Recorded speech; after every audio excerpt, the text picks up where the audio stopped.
Hello and welcome to CherrySTEM. We are brought to you by listeners such as yourself, as well as patrons. Check out Patreon; it's a good place. You get lots of benefits, like an RSS link to this podcast, which is actually public. So all of this podcast stuff is public, thanks to patrons. So if you want to be one of the awesome people that brings things like this to the public, join us. I recommend the Uncommon Loot tier if you are a patron who's interested in CherrySTEM in particular, because we do after show hangouts that discuss some of the things that we talk about here and more. And then there's other sexy loot things, so check that out too. But yeah, so without further ado, let's get stuck, jump into it. Let's go. So what are we talking about today? It's gonna be great. You're gonna love it. So mind blow. Look at that, mind blow. Whoa, mind blow. Mind blow. That looks like Galaxy Brain to me, not mind blow. Right, it probably is. It's Oh, it's Galaxy good. This is Brain. gonna be hella Galaxy Rain. You have no idea. It's gonna be so good. Yeah, that is what we're talking about here. We got our little Galaxy Brain. So that is actual art from the actual article.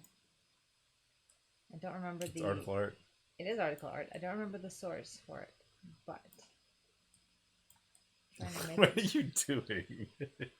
trying to make it work. You gotta is send to already- the Galaxy Brain. Okay, Yes, people know it's the yes. Galaxy Brain. Exactly. I think we've But, seen this. but I'm also trying to like make it be so that we can possibly read the article. Okay, there we go. Right. Ta-da! Galaxy Brain. So the article is called. Oh, it's on ancient origins. It's gonna be a fun one. Okay. We're discussing an article. Okay, this is one that in no way is necessarily a STEM thing. This is more just like STEM interested people's interests. It's STEM-ish. It's relating to some of the worms that we discussed recently and some other things. But this is also sort of like the Jordan Peterson one that we thought is going to be like, the fuck is this? But then I was like, oh, this is really Oh no, neat. Jordan Peterson's thing Right. is fucking awesome. Right, but I wasn't sure because it was like, what the fuck is this? Jordan Peterson shit. Yeah. Right, so this is kind of like that. So the name of the article is How the Ancients Accessed Genetic Memory and Savant-like Abilities. Whoa. Wow. Okay. I want to hear it. I know. I want to know how they access genetic memory and savant-like abilities. Savant-like abilities? I mean, tons of people have savant-like abilities, so I'm sure they did it the same way the rest of us do, because just huge amount of our population has savant-like abilities. Well, let's find out. I don't really remember what they mean, so... Okay. Well, no, I mean, I definitely started looking into it, and I was like, this looks like something we should expose ourselves. We should definitely expose our private parts at this. And wave them. Yeah. Let's do it. Okay, so this was written on May 1st. So hella new. New news. So new. Extra new. So new it's ancient. It's wrapped all the way around. Yes. The concept known as genetic memory. Oh, I guess I'll let you guys read along. The concept known as genetic memory is much less studied and far more controversial than what we know of as regular memory. Whilst there are a multitude of other examples in animals, like Gallagher 2013. I wonder if that's the Sakura Blossom mice. Gallagher 2013. Who knows? According to the decorated psychiatrist and author Dr. Darold Treffold. Yes, Darold. Darold? Darold. Okay, that's an interesting name. Trefford. These mysterious genetic memories may also apply to humans too. Trefford 2015. The gift of the savants is what it all means. Trefford research That's centers... what it all means, period. Okay, well, I'll just accept that carte blanche. I mean, I've got no question at all that that's what it means. That's what it all means. None whatsoever. No skepticism here. Good. Trefford's research centered around savants. These are people who are exceptionally gifted in certain skills, displaying completely extraordinary and specialized abilities, be it grasping art or mathematics, linguistics, or musical composition. Savants all have the innate ability to excel in their respected crafts far beyond what we may consider a regular capacity for consciousness. Yeah, sure. Okay. According to Trefford and many others, these skills can be inherited through some form of genetic code, one that was already present in the brain.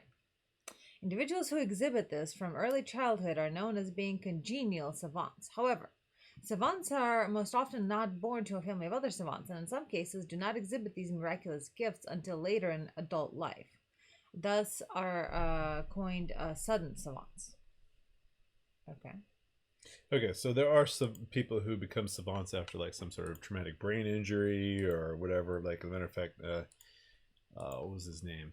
The guy who like memorized a lot of digits of pi and stuff like that. He's probably the most cogent and easily understood savant. In other words, he has the least amount of deficiencies to go with this savantness.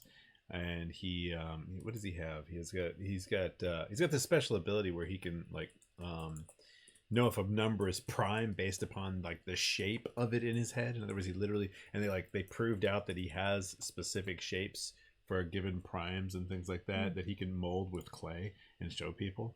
And so there's like interesting things like that. But that happened after he like, I think he was beat down as a nerd or something. Like saying nerd and beat him down and he gained savant abilities or something. I don't know.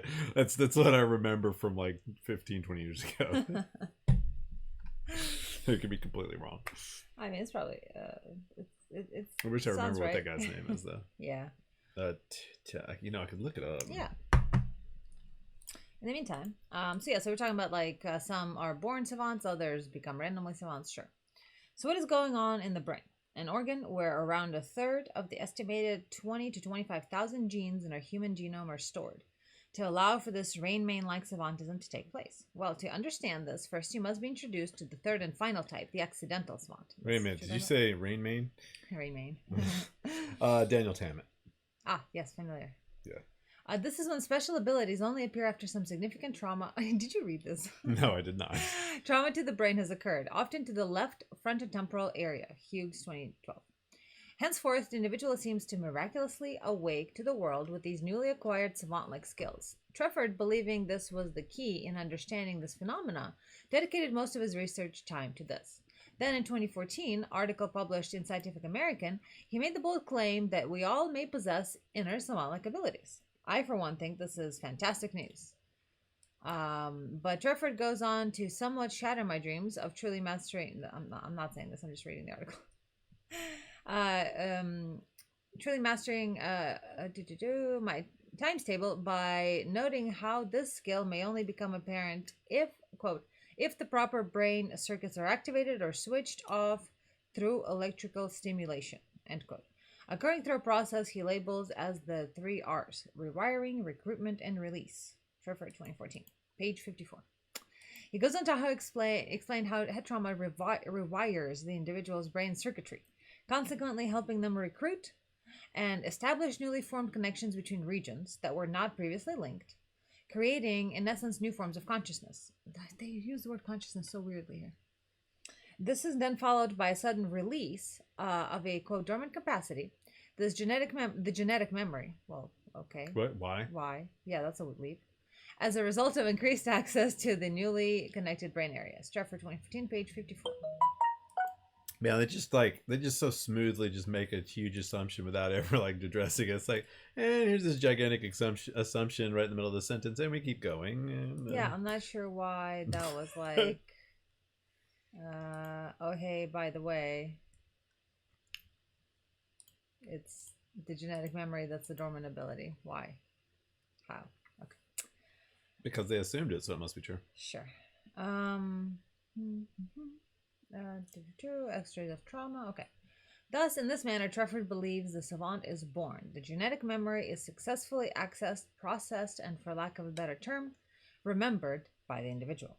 Whilst we are admittedly at the infancy of understanding this phenomena, it may well have been the same system that the great Swiss psychoanalyst and founder of analytical psychology Carl Jung referred to as the collective unconscious. What? Why is it that... What? Huh? No. Hold on. Where our personal, that which we experience ourselves consciousness, rests upon a deeper layer which does not derive from personal experience instead of being inborn into our psyche. Oh, they're using genetic memory as collective unconscious. I What? guess. That's oh my god. Okay, yeah, we should read more of these articles because this is just gonna be fun to just eviscerate them because this is ridiculous.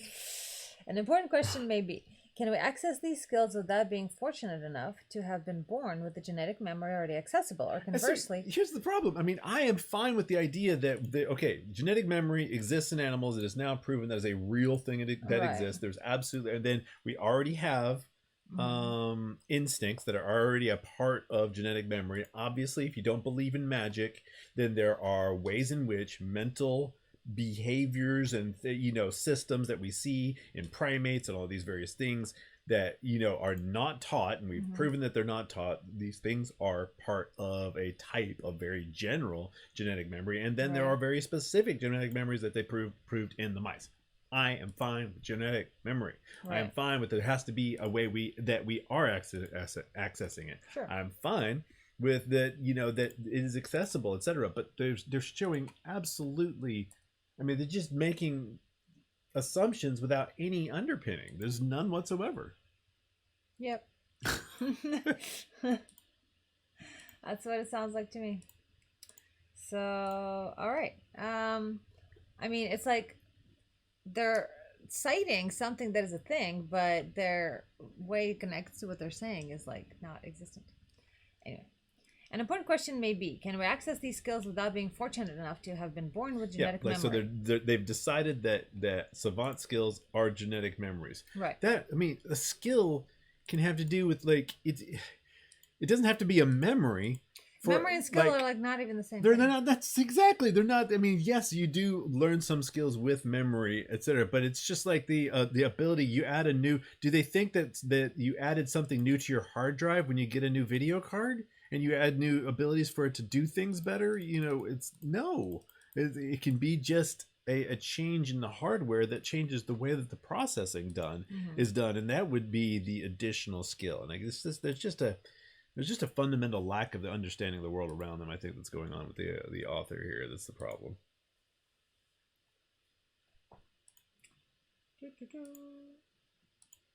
I mean, that's pretty frequent. Yep. Okay. Continue forward instead of I shall. doing all that silly stuff you're doing. Okay. There you go. There's none of that is necessary. I'm doing nothing. All right. An important question. I'm waiting for you to finish so I can move on. Oh, you were waiting for me to finish this then, really? Yeah. Oh, that 20 seconds that we were just sitting 20 there dead. seconds? No. You're right. An important question may be, can we access these skills without being fortunate enough to have been born with the genetic memory already accessible? Or conversely, unfortunate enough to suffer significant brain trauma? We have to look no further than a groundbreaking experiment conducted by Sydney University Center for the Mind in 2006. Researchers used a polarized electric current to, among other things, diminish activity in the part of the left hemisphere of the brain, while increasing activity in the right hemisphere. By using this repetitive transcranial magnetic stimulation, these researchers induced savant-like abilities in human volunteers, especially when tackling skills involving problem solving. So they disabled a part of the brain. So let's be very clear that what happened. Disabled the left one and enabled the right one, stimulated the right one? I don't know. No, it's like whenever so how repetitive transcranial magnetic stimulation while increasing activity in the other one. Yes, because basically the flow of processing ends up being routed through only one area, and so you basically it's basically if you turn off half your brain, you've got a lot of concentration. I mean, they just think about the word concentration. Imagine if all the parts of your brain that have to do, say you're trying to do a task, like you're trying to, figure out the schematics for a bomb that's being, that's going to blow up in your face. Well, you do not want to be like, if there's kids crying and birds flying and, lots of bullshit going on around you, you don't want the part of your brain that could process all that to be processing all that, because you want all your processor time focused on the task at hand. And so basically what they're doing is by reducing the other areas of the brain that would otherwise take up a lot of processing time, and focusing by eliminating all the other areas, you focus the cycles of thought into a certain area of the brain, and so therefore more activation in that area of the brain than is normal, which is when it's normally distributed across a lot of different things. You're considering lots of different things. You could, I'm sure they probably actually went for things like mathematical abilities specifically, because those are very simplified tasks. More complex tasks require you to examine large amounts of simultaneous data, whereas when you want something that's very linear, stepwise, this, then this, then this, then this, then focusing it down to a tiny little point like that is it will actually increase it. However, I guarantee you, if it had to do with, being able to have some sort of I don't know, large scale pattern recognition about the world, if they did that same thing, they would lose ability in that instead of gaining it. But that is significant that they're bringing up that by focusing the brain in a certain way that they're able to create savant-like abilities. That may be the first time I've heard about that. I'd be surprised if it's I'm slightly surprised about it. I'd be surprised if I had heard about it before, because that is pretty significant that they can specifically induce savant-like abilities. Yeah, it's a Stratford guy, but so it's like a 2016 paper, I think. I'll go back to it in just a sec. But I just, what they were talking about earlier is, so going off what you're saying, that's essentially why they're, doing this, because in the past, Hughes found that trauma to the left frontotemporal area has people wake up with this like savant-like ability. So they were like, so let's just disable it, right? Yeah, nuking the left area, and then but also stimulating the right, because Treffert's theory is that it will essentially reroute the connections. That's part of the whole 3 R's: rewiring, recruitment, and release. Is that so his idea is that it'll like go around the damaged area, and so I guess maybe they were helping stimulate it in a direction by increasing it was just flow to the right hemisphere. It was temporary, and so I'd like to know what their I would be interested to find out what that 2014 studies, there it is, because it said not only was it, let's see, we'll go to these researchers okay, it looks like no, all they did was the disabling. It doesn't say that they necessarily while stimulated increasing activity in the right hemisphere. Where? Okay. See where it's highlighted? Okay, diminished activity in part of the left hemisphere of the brain. Well, okay, so it is. Yeah, I see. I'd like to see what they mean by that. Did they stimulate, or did they simply while increasing? In other words, it is just automatic that it's increased. So I guarantee that's what they're talking about, is that when you reduce in one area, it's going to be increased in other areas automatically as the brain compensates. This looks to be actually the paper, the Sydney University Center of the Mind 2006 paper. And Treffert seems to have written a book about it, because he kept quoting page 56, 54, or at least he has written a section of a book about this stuff, and added his own words to it. So by using this repetitive... So now here's the usefulness of this more, let's say, artistic method of looking at data. There is a capture of some valuable data here. There's some valuable things that this author has caught, even though they're just jumping to wild conclusions. Right. Yeah. And so it could be the science communicator clumsily communicating it, or it could be that it is a kind of a meta. Treffert is more of a meta theory person who's just collecting it with a large net. No, I'm saying this website. I've seen this website. It's before. a large net website. Got it. Yeah. The things I've seen from this website are. They're very artistic. Right. But it had like things that we were interested in as well as references, and I was like, all right, let's put this to the test, just like, we've put other articles to the test. There's some things that, hey, people are allowed to make their wild assumptions every once in a while. Everybody does that. But they've brought up some interesting studies and stuff that we can actually look at the more serious data about. So by using this repetitive transcranial magnetic stimulation, these researchers induce savant-like abilities in human volunteers, especially when tracking skills involving problem solving, using a simple low frequency of just 1 hertz. So the paper is by Snyder et al. 2006, page 837. The fuck? Damn. See also Young et al. 2004. But that's a Sydney University paper, 2006.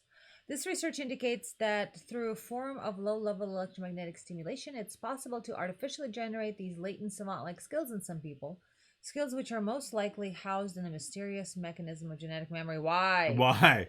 Why do you assume this? What is this? Where is this assumption coming from? Maybe that's what it is. They're like, we can't possibly have maybe that's what it is. They're like, instead of the stimulation acting in some supernatural way or like as a drug, a stimulant or whatever, what it is it's activating genetic memory that Yeah, I know they're one making. of I know they're making an one of our assumption. people knew this, and that's how we know it, because they can't find another way in which stimulating a brain area would create different abilities. And I think Yeah, it's that just because they don't get but I it. think that comes to a fundamental lack of belief, purposeful or otherwise, in our meat computers being a brain mind connection. Yeah, that's probably part of it. It's like Because that they even though they, it's weird how people can believe the brain produces the mind, kind of, and then at the same time completely believe that it doesn't.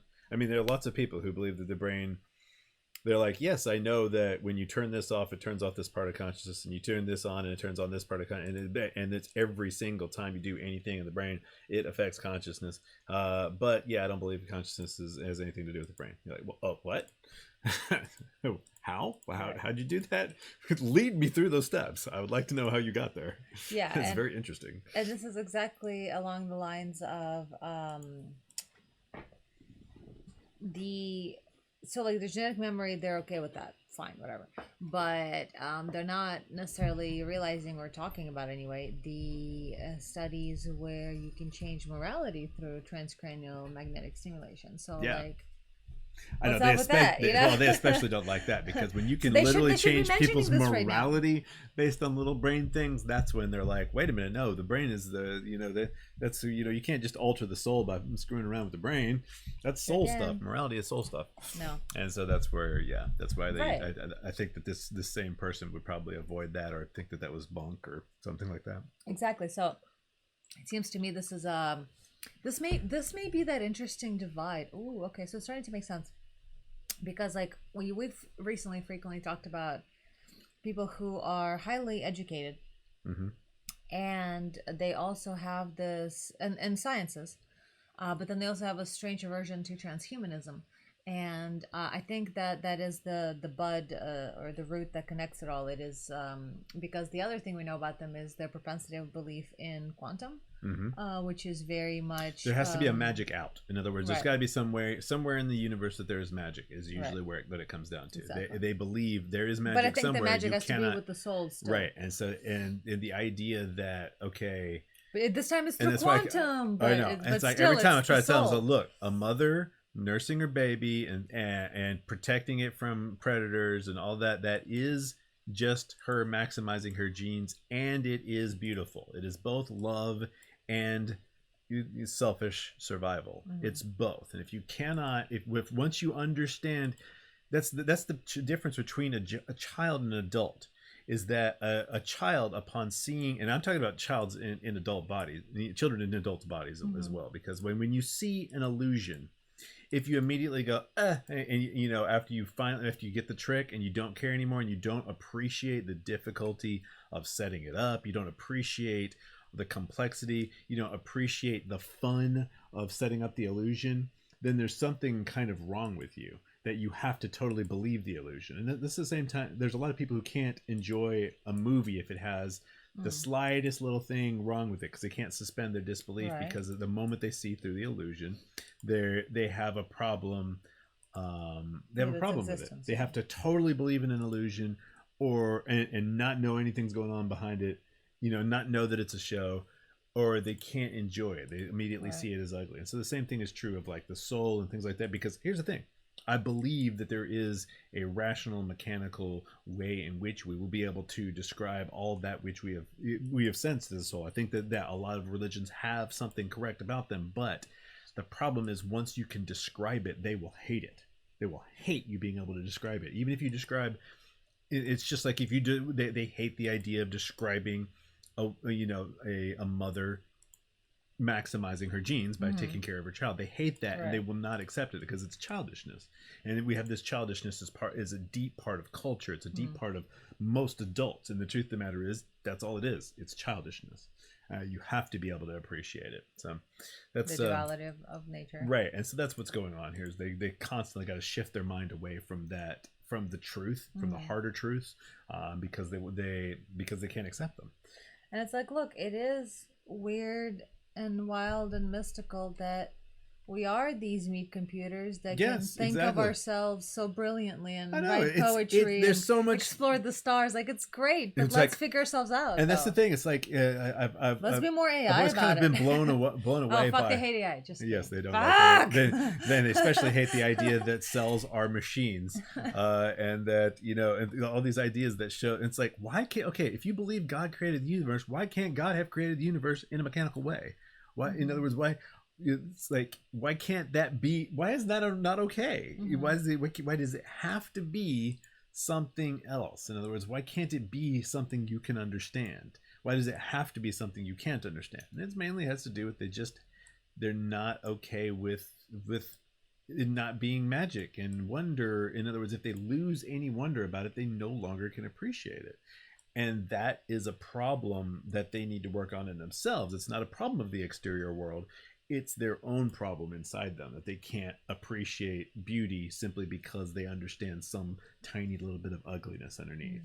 It's it's funny. You remember that show, The Facts of Life, and their little song. You take the Never good, seen you it. take the bad, you take them both, and there you had the facts of life. It's basically all about training kids to not be black and white thinkers, and to be able to take the good and the bad together and understand that you can't necessarily separate them. You have to see some of the bad things as part of the good thing. You cannot have the good thing without the bad thing. It's You not have even to really that bad, but yeah, no, but it's unpalatable, like, but but yeah.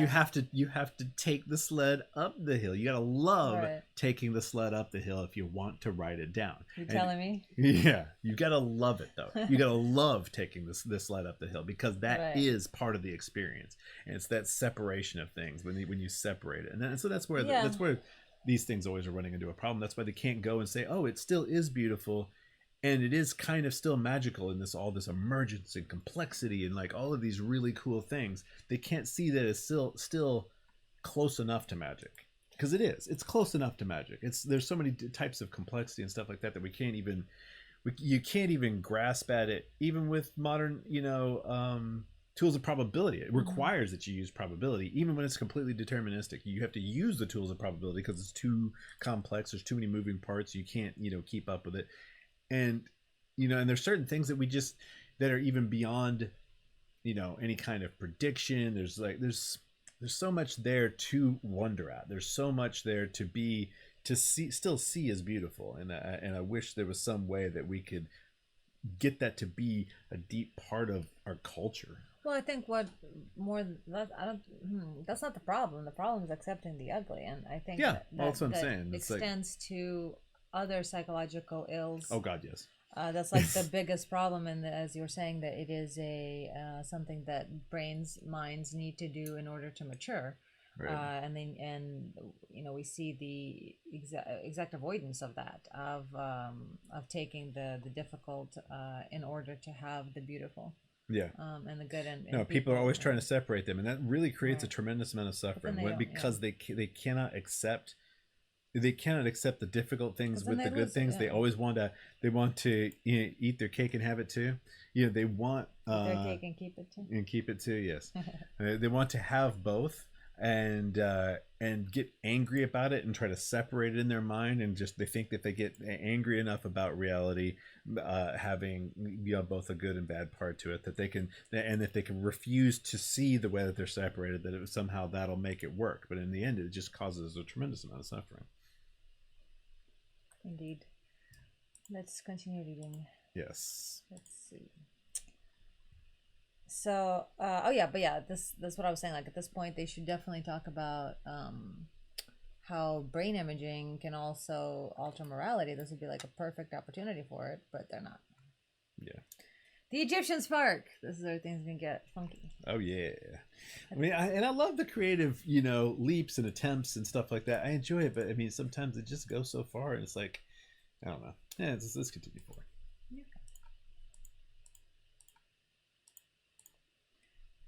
At this point, you're probably thinking, what does any of this have to do with our ancient past? Yes, I am thinking that. That would be a fair question. Let me now attempt to answer. I am putting forward the theory that extremely deep in our ancient past, quite possibly at the very genesis of what we now know as civilization, our ancient ancestors were working tirelessly. tirelessly. They never took breaks. Going to lengths of unparalleled extremes. They couldn't. So they weren't lackadaisical about it. First off, they weren't lackadaisical No. about it. And they didn't do it in a balanced fashion. No. They were very extreme about it. Okay, just In attempts to access the same savant-like skills and the same genetic memories as mentioned above. Well, why would they have memories if civilization just started? That's Memories of what? Well, the memories of our Being in the forest. Yes, being in the forest, right? Despite what the well-established Egyptologist narrative leads many to believe, many of the readers will know that the Great Pyramid of Giza was in all likelihood not originally designed as a tomb for Pharaoh Khufu in the 20th century BC. Yes, probably.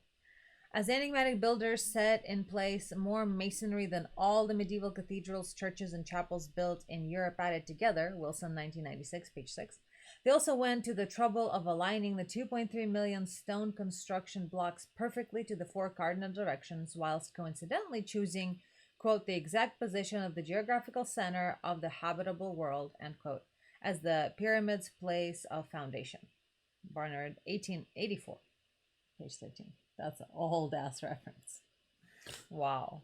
1884. 1884. Okay. The function of the Great Pyramid, with its numerous chambers and passageways positioned with such deliberate accuracy, end quote, has long since been alternately theorized by researchers like the decorated engineer and acclaimed author Christopher Dunn, as showing itself like the schematics of a very large machine used in what he coined the Giza power plant theory.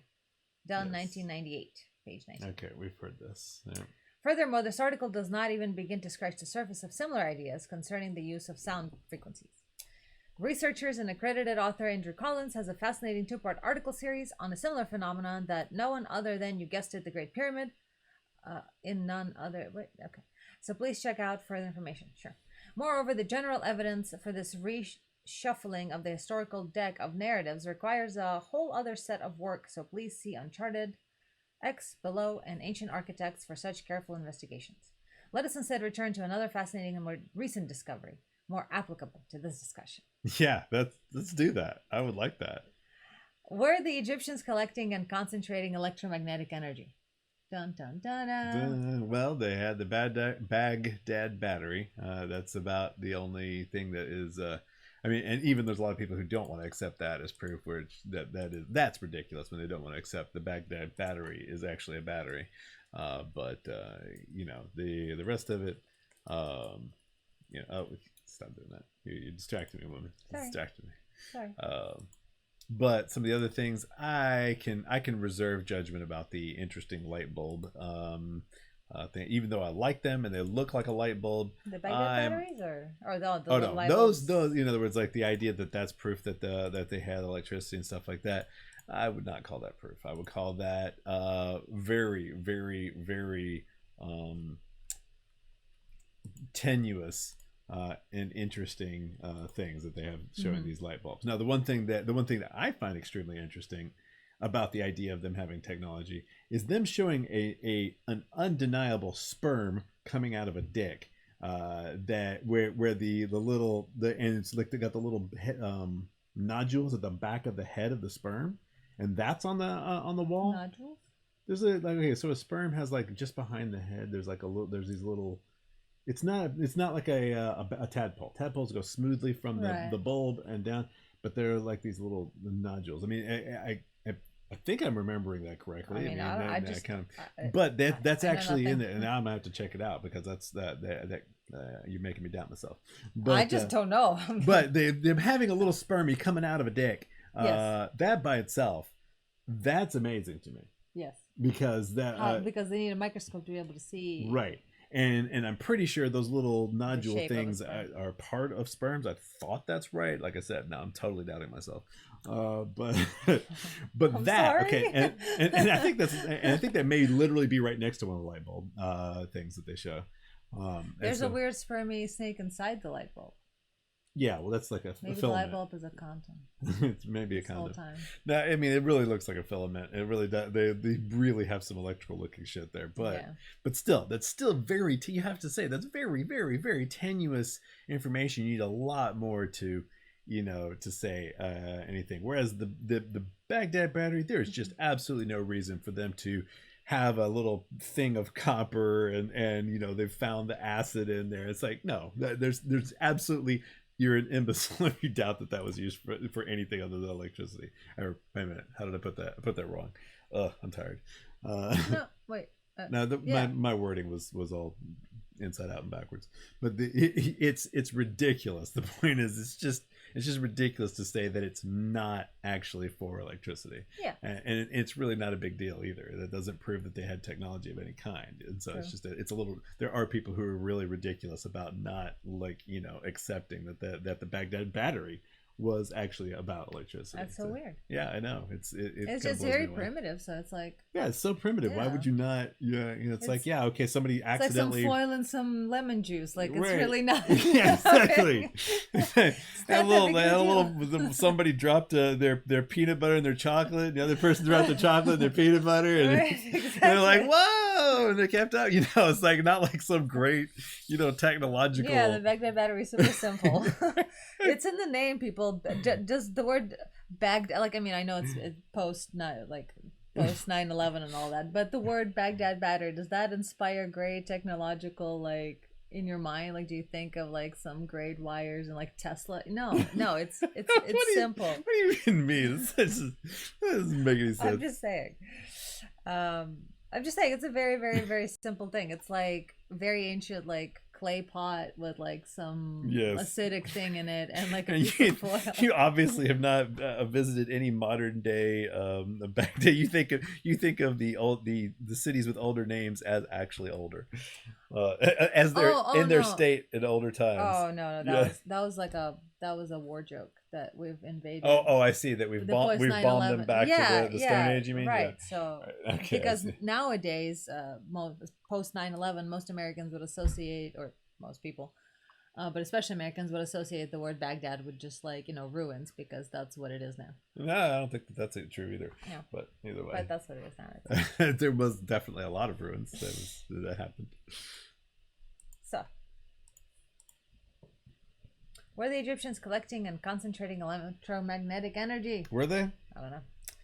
With the Baghdad battery, yes. The rest of it, I don't know about all that. Oh wait, why are you calling it Baghdad battery if you're talking about Egyptians using it?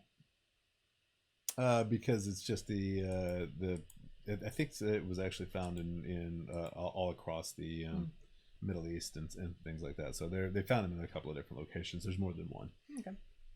As of 2017, a team of physicists working within the Great Pyramid came to the startling realization that the pyramid works to focus electromagnetic energy. I didn't think anyone was allowed in there. Whilst there was long since been much anecdotal evidence for people feeling different inside the Great Pyramid, innumerable amounts of people have claimed to experience altered states of consciousness whilst within certain regions of the pyramid. Could this finding push us one step closer to revealing where these altered states truly resonate from? Multiple analysis, a method widely used to study the relationship between a complex object, in this case the pyramid, and an electromagnetic field, was employed to help this investigation.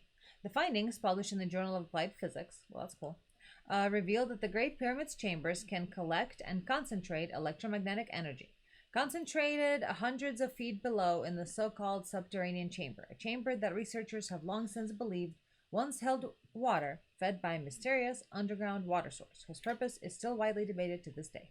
And see, here's the thing. Now they're starting to get to some of the things that actually, because I mean, when physicists actually found the ways in which this concentration thing worked because of geometry, etc., that is what actually got me to think that there's some plausibility to this theory. Whereas, like, when it's presented by people who are just making wild claims with absolutely that's the thing.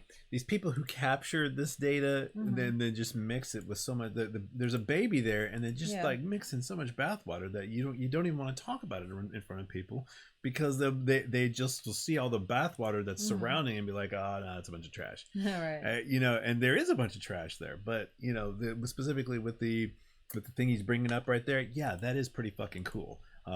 You know, it's something that I don't remember all the details to, but I mean, it is in the Journal of Applied Physics. There were some really neat things having to do with the geometry of the pyramids. So yeah, that is actually really interesting, and I have lots of reasons why I believe some of the things may actually, in other words, they may actually be right, but it's just the way that they put the picture together and and what they have strong beliefs in, and how they don't doubt things at the right points. There are very crucial points at which, man, you should be doubting the living shit out of this, and you should at least be understanding, hey, these things on the wall look like light bulbs. That by itself is fucking meaningless. Right. By itself, it is completely meaningless. It has no value on its own.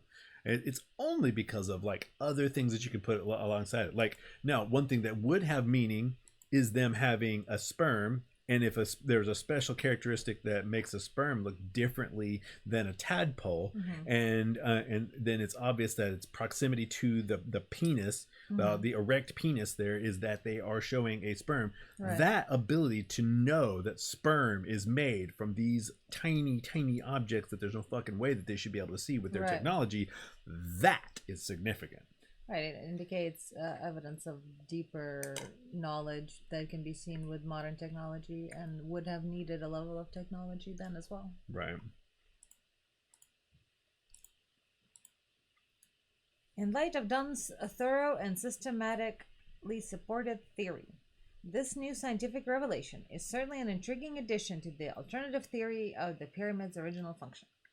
The team's research highlighted that the Great Pyramid scatters the electromagnetic waves and focuses them into the subterranean region. This substrate region being the Gaza Plateau itself, the large limestone base which the pyramid was deliberately constructed upon, as well as its own subterranean chamber embedded deep below the plateau base. Belizin et al., 2017. The scientific supervisor of the project, Dr. Vlukin, notes how his team obtained interesting results that can find important practical applications. And this was followed up by a PhD student from the Faculty of Physics and Technology of ITMO University, who excitedly remarked how the pyramidal nanoparticles have all the promise of practical application in nanosensors and effective solar cells. Komarova, 2018. But it's all a coincidence, right? Of course, mainstream media sources like the UK Daily Mail, moreover, the UK Daily Mail is like a tabloid, was quick to reassure us the ancient Egyptians that built the pyramids more than 4,400 years ago were not aware, boldness was added for effect, for this quirk of design. McDonald, 2018. While, of course, this ingenious function was coincidence, it must have been, surely. Let me start by saying, whilst admittedly the Great Pyramid is as mysterious as it is colossal, as you begin to study it in greater and greater depth, you understand that nothing about the 5.7.5 million tons of masonry was accidental. It was all tediously, painstakingly deliberate. It was all precisely placed with a precise purpose in mind, whatever that may be. I, like many others, believe we should have at least considered the possibility the master architects who designed and constructed the Great Pyramid, along with all its unique and incontestably advanced features, may have actually known about the design feature and maybe, dare I say, planned for it. In light of what we know about electrical... I will say it is a possibility. In light of what we know about the electrical stimulation being used to gain access to certain savant-like skills, I think this new understanding of the pyramid's capabilities raises interesting possibilities about its original purpose. When I said that it's a possibility, I mean it is also a possibility I could get hit by a meteorite right now. It is definitely a possibility. I said nothing about its probability. But when he said read that to me again. How did he make the leap to the where? How did we end up here? I'm suddenly in a new place. In light of what we know about electrical stimulation being used to gain access to savant-like skills, okay, I think that this new understanding of the pyramid's capabilities raises interesting possibilities about its original purpose. But then how did he get to the genetic memory, thing? Genetic memory is just assumed. Wow. There's nothing about that. Okay, yeah, it's just that the pyramids are there. Because the pyramids... Because genetic memory and electric stimulation savantism, then boom. Therefore pyramids. Wow. Good God, man. That's some amazing leaping. That's like it's my legs are tired just trying to make those leaps with him. He's carrying you and your legs are tired. I swear. Oh, really? All right, let's see. And like I said, bring it up. There's a lot of things there that he brought up that are actually valuable, interesting things. They're very the shape of the pyramids, you know, their proportions, being able Right. to The focus studies are interesting. I just want to like, electromagnetism in a specific way. I Yeah, want to pull the which we studies really, out. which we probably ought to look at the electromagnetism one Mhm. for the pyramidal particles and stuff. Yeah, the nanoparticles.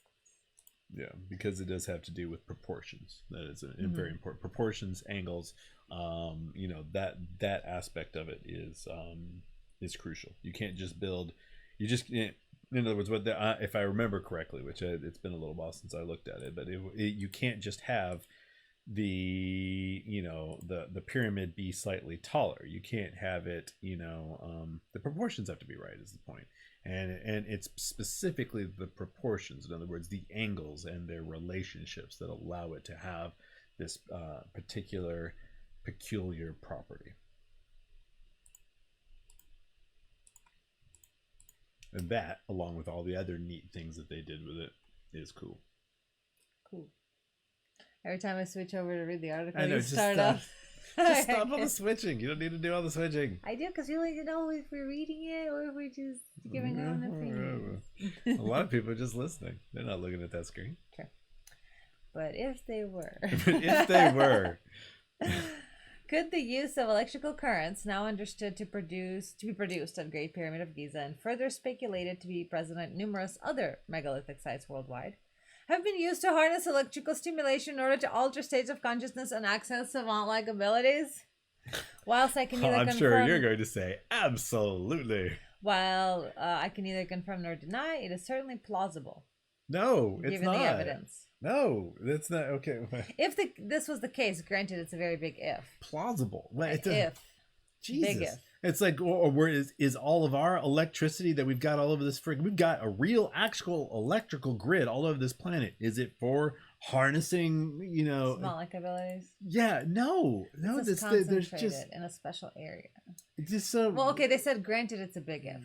Yeah, that's Accessing long forgotten skills, maybe even genetic memories from our past, in order to expand our own consciousness and better improve not only the understanding of ourselves but the understanding of the world around us, certainly seems like a logical reason for the genesis of these megalithic marvels. Seems like a logical thing.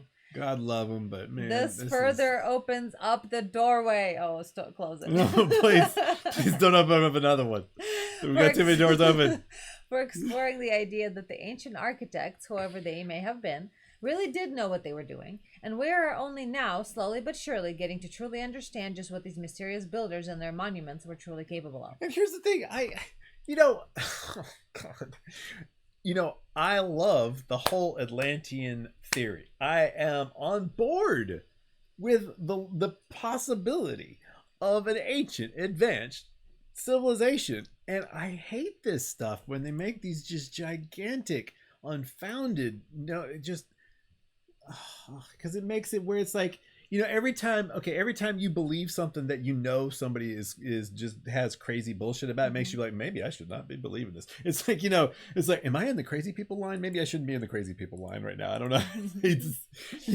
And that's not how I want to judge data. Right. I do not want to look at data based on how many crazy people believe it. Okay, that's not how I want to look at it. Would you close that? I'm just twice. Focus, young lady. I'm waiting for you to finish. No, you're distracting me. Oh, sorry. All right. Okay, let's continue forward. Yeah, it's just not that much left. Yeah, well, we could go to that article then. The actual article, the electromagnetism. Look at it. Oh. Yeah. I don't know if there's no link to it, so it would be some looking for. Okay, well, it actually shouldn't be hard. Whilst it may be a long time before we get any real answers as to whether our ancient ancestors created these magnificent monuments to deliberately cause alterations in the brain circuitry and possibly cause activation of certain skills, certain genetic memories that were present, albeit in dormant capacity, all along. It is always worthwhile digging a little deeper and asking these questions to stimulate a healthy alternative discussion. Damn it. Okay, actually, I'm on board with that. You know what? Transgenerational biology. Even if you don't understand it very well and you're making crazy leaps, it's a lot of times the people who are making these crazy leaps, a lot of times they're humble about it. They're not going to be they're not all like beating you over the head that you're, that it's like it's definitely this. They're just like, hey, maybe this is some. What about this crazy shit? And they're like, oh, well, no, that's not right. But there is this other thing that you brought up that's cool, And so that's it is the most honest, and when it comes to just being speculative and stuff, I don't think that there's even the slightest bit. And I guess I'm trying to deal with the fact that a lot of times these people are kind of considered crazy by society. Well, they're very, very. That's really not they're fair. just extremely speculative. Exactly, they're just very speculative, and I kind of have to go back and forth across that line, recognizing, well, there's another line. Who's listening, who's thinking about this, but there's also another line of people for recalcitrance versus just speculation, and that's something that needs to be addressed. That's a difference between alternative discussion. It's like that quote. It's a mark of a whatever man that to mark of an educated mind to consider an idea without accepting it. You're right. Right. That was not a quote by it's a misattributed quote. Oh, neat. Yeah. To consider the idea without adopting it. So, or that's not something exactly like that. Doesn't matter. Right. It doesn't have to be exact. It's misattributed anyway. Yeah, exactly. There's no original attribution for that quote that is actually accurate. It's like that, where there's a difference between people who are doing that versus flat earthers, that are like, totally different, totally fucking different. So there's those who are aware that it's speculation, suspension of disbelief, and they're just engaging in a healthy, and they don't have to they don't have to know everything. They're just speculating. They're like, what about this? Whoa! And sometimes that can have happy accidents. That exactly, it really did. It's creative, and that's why it's like. Yeah. And so I feel bad sometimes when I call it crazy because. And really, I'm just empathizing with those people who think of it as crazy, because I kind of have to if we're going to talk about these things. Right. And so it's like, when you're talking to a very large audience, you kind of have to empathize with all the different viewpoints. And so occasionally I realize I'm coming through, and that's not really my opinion about these people. The people who are very creative like that, I actually have a lot of love for them as a community there. A lot of times they are extremely well-meaning, and it's just because it is frustrating. I'm frustrated with them a lot of times because sometimes there are people who catch on to these things and really get obsessive about them, and then just like push forward ideas that kind of make any kind of alternative idea look crazy, because they're first adopters. In other words, any new idea comes up, they're first adopters, and so you'll have a bunch of people who believe in 7-foot lizards in Congress, and every time there's a glitch on a video, it's the demons coming out, and they'll believe that stuff, and then they'll believe in absolutely every other tiny alternative theory and so whenever you're trying to examine alternative theory, you've got all these people who believe everything that are there promoting it, and you're like, whoa, this idea must be crap if all these crazy people believe it, right? Because that's the idea, is you get this feeling of it's all these crazy people believe this stuff, but the truth of the matter is, no, a lot of times there's just very few of them that are crazy, and a lot of them that are just very speculative and very open about and trying to just explore things in a creative fashion. There are a few that are crazy. That is true too, and so it's just there's a continuum, and you can kind of, well, once again, you yourself can have an educated mind by entertaining an idea without accepting it, right? Exactly. And everybody should, and the thing is, I prefer that to the closed minded, this is exactly the way it is, and shut him up. Yeah, you shut him up, keeping people from any kind of speculation, any kind of growth, any kind of looking for a new way of thinking about things, that is far more harmful. It's far more, it's a limiter of our capabilities. And so it's like, one may cause a little bit of confusion when we start making these leaps, and and you can, they're easy traps to fall into, to follow along with somebody's excitement and fall into some trap where they just made a gigantic unfounded claim.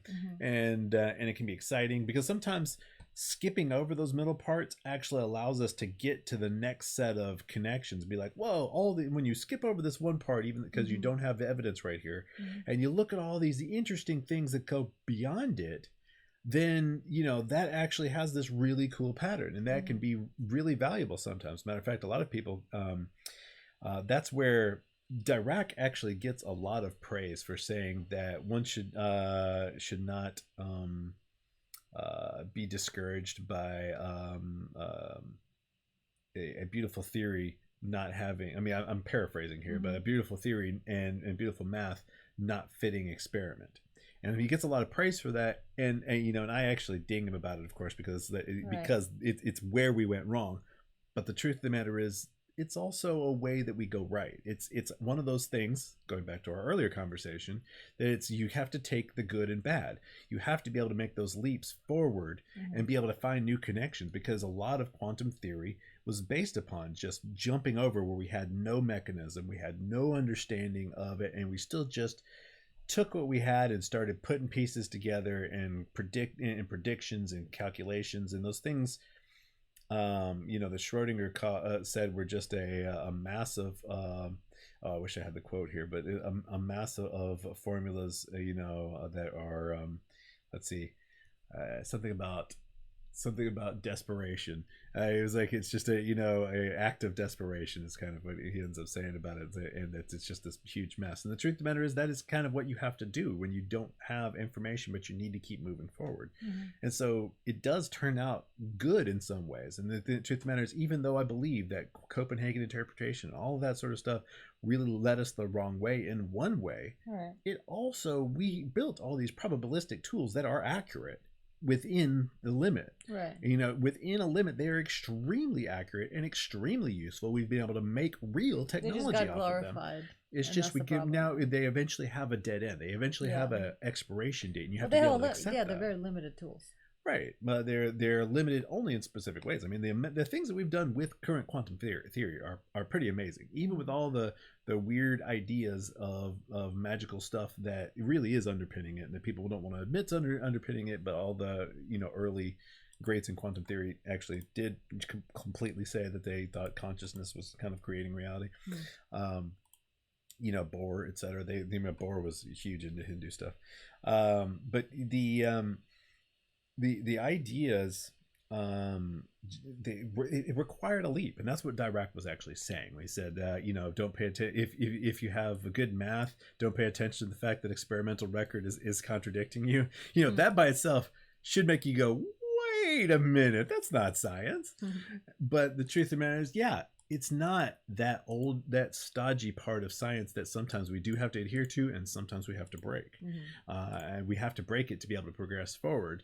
But there's a risk inherent in that breaking, and that risk paid off in a certain way, and we're now you know, facing a lot of the backlash of that payoff, because it was two-sided. There was two things to it. We were able to progress all of our probabilistic calculations. We were able to create real technology off of it. However, now our theories are stuck because we had this, you know, we progressed without a real understanding of any kind of mechanics underlying, you know, probability, for instance. So the point here is that, you know, those people who are making those leaps like that, they're not doing something that is inherently bad. They're doing something that is inherently risky. It's very risky. But risk is by itself not an evil. A risk is a necessity of life. It is a necessity of progress. And that's what they're doing, is they're taking risks. And, you know, and that's when it comes to embracing creativity, and, you know, and having an optimistic outlook, and because that's what they're doing. They're embracing their creativity, having an optimistic outlook, and that's going to go wrong. But that's so much better than the closing down and not making those leaps. Yeah, but I mean, it's like they made the leap and then they closed down on it, though. So. Oh, with quantum theory, yeah. They first make the leap. Well, here's the thing. You've got two groups. You got the people who leap, who are the creative types. And then you have the people who enforce orthodoxy, who will not do anything. So one of the things that can happen is, first, the creative types who are very risky will make the leap. Then it will become orthodoxy, and then those who are the keepers of the truth, the keepers, they will make sure that it does not deviate. And so if something of high risk ever bubbles up to the keepers, then they enforce it as orthodoxy and will not allow it to change. And so there's the roles there. That's where the worst of both worlds happens. You have the keepers of truth who keep, you know, crazy new ideas from going out of control, because that's what the keepers do. You know, the people who are all about consensus and stuff like that. They make sure that we don't have a lot of crazy new ideas we're embracing all the time, and not, you know, we stick to what works. And then you have the people who are the creatives who are doing that, and they have their own roles that they play that are very valuable. And then you have the worst of both worlds when both of them go wrong in their own special way. And that's what happens, is why bad leap becomes orthodoxy, can't change it. So it's like, well, that's unfortunate, but it's just something we have to deal with. Yeah.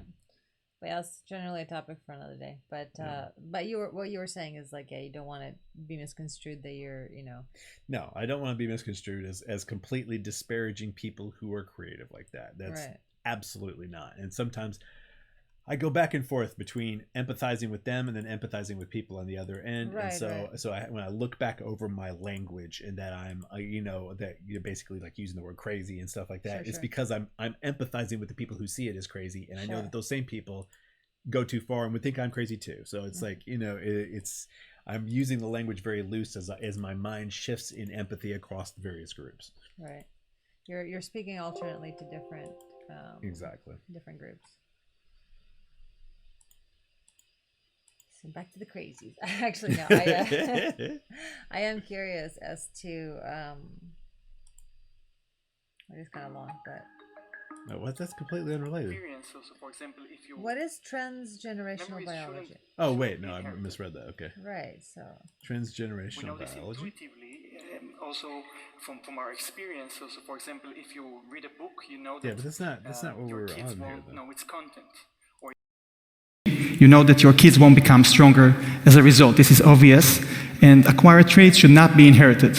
But nevertheless, many scientists over the years tried to examine whether nevertheless our experiences in life do affect the biology of our children.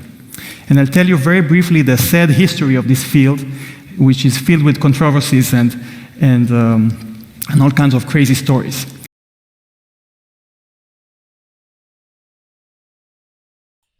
So that's how they got. We finally have come to almost a little too late. Have come to how it is that. Oh wait, no, this is just about genetic memory. This is not about savant abilities being genetic memory. Because I'm still curious. It's like, how is that? How do you make the leap between savant abilities and genetic memory? Yeah. No, I think that was just his own leap. Okay, cool. Well, let's. We're gonna have to mute ourselves, and then we can continue. Watch that. Well, do you want to do that, or genetic memory? Do you want to talk about genetic memory? We can. We can watch this. TED Talks are useful in general, but yeah, we can actually have a separate episode on genetic memory as a thing. Yeah. Because I don't want to mix it in with the super speculative stuff anyway. Yeah, that's not. So ancient magic of meditation. That's almost over.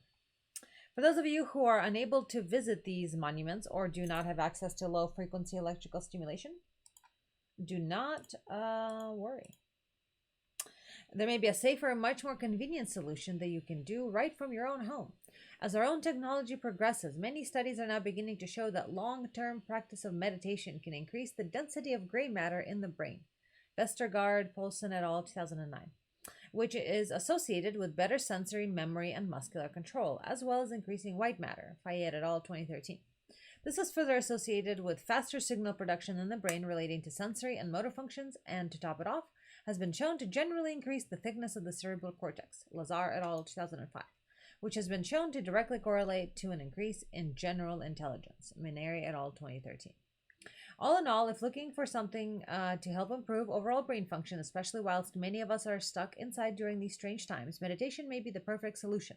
There's a host of evidence to suggest our ancient ancestors also practiced meditation in some form or another, from shamanistic-style rituals like Native American vision quests to spiritual journeys described in the earliest Vedic traditions, well over 3,000 years old, conducted throughout the East. We need to start giving these traditions and the people who founded them more credit. I'll leave you with the words of Dr. Trefford I opened this article with. Quote, meditation, or simple adherence to assiduous practice of an artistic skill, may suffice to allow us to switch on the more creative right side of the brain and thus explore undiscovered artistic capabilities. End quote, Trefford, 2014, page 27. Trefford's the one who was turning off certain parts of the brain, right? He was writing about it in something. What's up, Freddy? Is Trefford the one who... what's the name of the article where they were actually... Ha ha ha ha ha. That was Snyder. There we go. Snyder for the college. Savant-like skills exposed to normal people by suppressing the left frontotemporal lobe. Okay, so specifically by suppressing alone. Let's see, because that's what I suspected, that there wasn't any Oh, you were wondering attempt about to stimulate, because they're like, because he made it seem as though they were. Well, they quoted that it was being stimulated in the right. Yeah, but it seems like a bit of a, I don't know, something about the context missing or something is what it seems like. What's going on there? Because they're not. I mean, the only stimulation would be because of it. It's like cutting off half of a channel and in a where the water flows through and saying you've increased the water over there. That's true, but it's because you've cut off. There's the same amount of water flowing through, and you've simply narrowed the channel that it goes through, and so that's kind of what seems to be going on here, and that's what I expected. But the way it was said, it was almost like we reduced it here and increased it there, like it was purposeful. They were doing something to increase activity directly in this other area, and knowing the difference between those two is actually kind of important to know what's going on there. Yeah, this is way back in 2003. Is there a PDF or anything that we can? Just abstract. Just the abstract. Our conclusions are derived from 11 right-handed male university students, 8 of whom underwent placebo stimulation. We examined performance before, during, and after. Some of these facilitated participants also displayed enhanced proofreading ability. Significant stylistic changes in drawing were facilitated by the magnetic pulses in 4 of the 11 participants. Cool. But there's also... What was the skills? What? By turning off parts of the brain? What? The astonishing skills of savants have been suggested to be latent in everyone. We attempted to simulate such brain impairment in healthy people by directing low-frequency magnetic pulses into the left frontotemporal lobe. Significant stylistic changes in drawing were facilitated by the magnetic pulses. Some of these facilitated participants also displayed enhanced proofreading ability. Yeah, no, I was talking about the next one. It was no. In relationship to epilepsy. Oh yeah, I don't want to draw attention to it. If I don't know what it is, but there was a review that I was trying to get at. This might be the review. Is this the review? This might be it. But here's another one. Oh, Snyder. Same person. This is 2009. Snyder A, Snyder AW. I don't know if it's the same person or not. Seems like it is. Abstract. I argue, and this is like 6 years later. I argue that savant skills are latent in us all. My hypothesis is that savants have privileged access to lower level, less processed information before it is packaged into holistic, conceptual, and meaningful labels. Owing to a failure in top-down inhibition, they can tap into information that exists in all of our brains, but is normally beyond conscious awareness. This suggests why savant skills might arise spontaneously in otherwise normal people, and why such skills might be artificially induced by low-frequency repetitive transcranial magnetic stimulation. It also suggests why autistic savants are atypically literal, with a tendency to concentrate more on the parts than on the whole, and why this offers advantages for particular classes of problem solving, such as those that necessitate breaking cognitive mindsets. A strategy of building from the parts of the whole could form the basis of the so-called autistic genus. Unlike the healthy mind, which has inbuilt expectations of the world, internal order, the autistic mind must simplify the world by adopting strict routines of external order. Yeah, some neat. So that's another one from Snyder. Yeah, that's part of the reasons why people on the spectrum don't get analogies, and they're only starting to really accept exactly this part versus the whole differentiation across the mindsets, and being able to understand this division and continuum in human minds it would be such a great thing to society if people accepted that this is a major axis of cognitive development in humans, period. That the autistic spectrum, the part versus the whole thinking, and the trade-offs between them and stuff. If we started understanding that as that's just part of humans. That's the fact that autistic spectrum is basically the extreme maleness of the mind, and that there's all these differences in sexual dimorphism that are exactly the same as the changes in a that happen with autistics Mm-hmm. in the brain sizes and connectivity, etc. Brain area sizes, I should say. Mm-hmm. So yeah, I mean, it's being able to understand that part versus whole, the problems with analogy. If we could get more people knowing where their their strengths and where their weaknesses Mm-hmm. are, I think it would do so much for us. I mean, I could read more about if the savant syndrome and possible relationship to epilepsy if you want, because it talks more about savant Well, syndrome. let's at least hear the. Well, all we have is the abstract. But the goal of this article is to review savant syndrome characterized by outstanding islands of mental ability and otherwise handicapped individuals. Two forms exist: the congenial form and the acquired form. I've actually never really heard about the acquired form, to be honest, before all Really? of this. Huh. Among the many examples of the congenial form are the calendar calculators, who can quickly provide the day of the week for any date in the past, the musical savants, who have perfect pitch, and the hyperlexics, who in one case can read a page in 8 seconds and recall the text later at 99% level. Other types of talents and artistic skills involving three-dimensional drawing, map memory, three-dimensional drawing, so not creative. Once again, this is all very autistic stuff. Mm-hmm. Very calculator, very computing level. Very stuff. parts, not the whole. Parts, not the whole, indeed. Mm-hmm. Other types of talents and artistic skills involving three-dimensional drawing, map memory, poetry, painting, and sculpturing are also observed. One savant could recite without error the value of pi to 22,514 places. Daniel Tammet. Persons with the acquired form develop outstanding skills after brain injury or disease, usually involving the left frontotemporal area. This type of injury seems to inhibit the tyranny of the left hemisphere, allowing the right hemisphere to develop the savant skills. Another way to inhibit the left frontotemporal area is to use transcranial magnetic stimulation in normal subjects. Nearly 1/2 of these subjects can then perform new skills during the stimulation that they could not perform before. This type of finding indicates the potential in all of us for the development of savant skills in special circumstances. Explanations of congenial savant syndrome include enhanced local connectivity as a compensation for underconnectivity of long-range fibers, but also weak central coherence, replaced by great attention to detail, enhanced perceptual functioning, and obsessive preoccupation with specific interests. Yep. And in some way, they are going to link that to epilepsy, so good for them. Yeah, I'd like to know how Well, they were linked. seems It like, doesn't say anything about epilepsy, though. Local connectivity as compensation for underconnectivity and also weak central coherence. That sounds like Yeah, but that's not potential. related to, epilepsy has more to do no. with. This is they might have just clickbaited their title and left it for like conclusion to be like, and we speculate that this could one day maybe be used as halfway to something to do a thing. You know? Who knows? Too bad we don't have access. Yeah. But yeah, did you want to go over that article with the we want to see if we can find the just look for physics pyramid nanoparticles. I guarantee you Google that, sure. you're probably it's gonna be like the first hit. Well, it's from here, right? He's got it. Does he have it there? Let's see. Scientists discovered Great Pyramid of Giza can focus electromagnetic energy through its hidden chambers. That's from the Daily Mail, but maybe they'll link to the actual. No, probably not.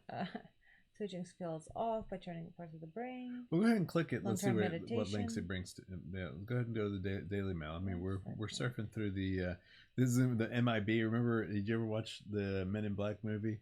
The first one with you, yeah. The hot papers, and they went to tabloids and like to find. It's like, oh yeah, all the best info on the aliens is here. And they're like, what? I remember that was so great. That's funny. I do remember that. Funniest I damn enjoyed thing. the first one, yeah. Yeah. They actually have the savant syndrome and its possible relationship. They're actually, they're linking the thing I just found. Memories pass between generations, Gallagher. Yeah, we've read that ourselves. I found Kamarova's thing. So There it is. there it is. That's not Daily Mail, is it? No, I found Kamarova's thing. Fizzorg, there we go. No, fuck Daily Mail. They're not getting any screen time. But Anastasia Komarova can get it. The ITMO University, whatever on earth that is. Timo? ITMO University. Okay. It's almost, ITMO. ITMO University. I know that sounds decidedly Soviet now. ITMO University. Study reveals the Great Pyramid of Giza can focus electromagnetic energy. An international research group has applied. Do you want to read that? If you want me to, you're better at reading off the screen than I am typically, and right now I'm not feeling particularly smooth verbally. Okay. You're good at it. Yeah, just the Russian accent reminding me of something very cute.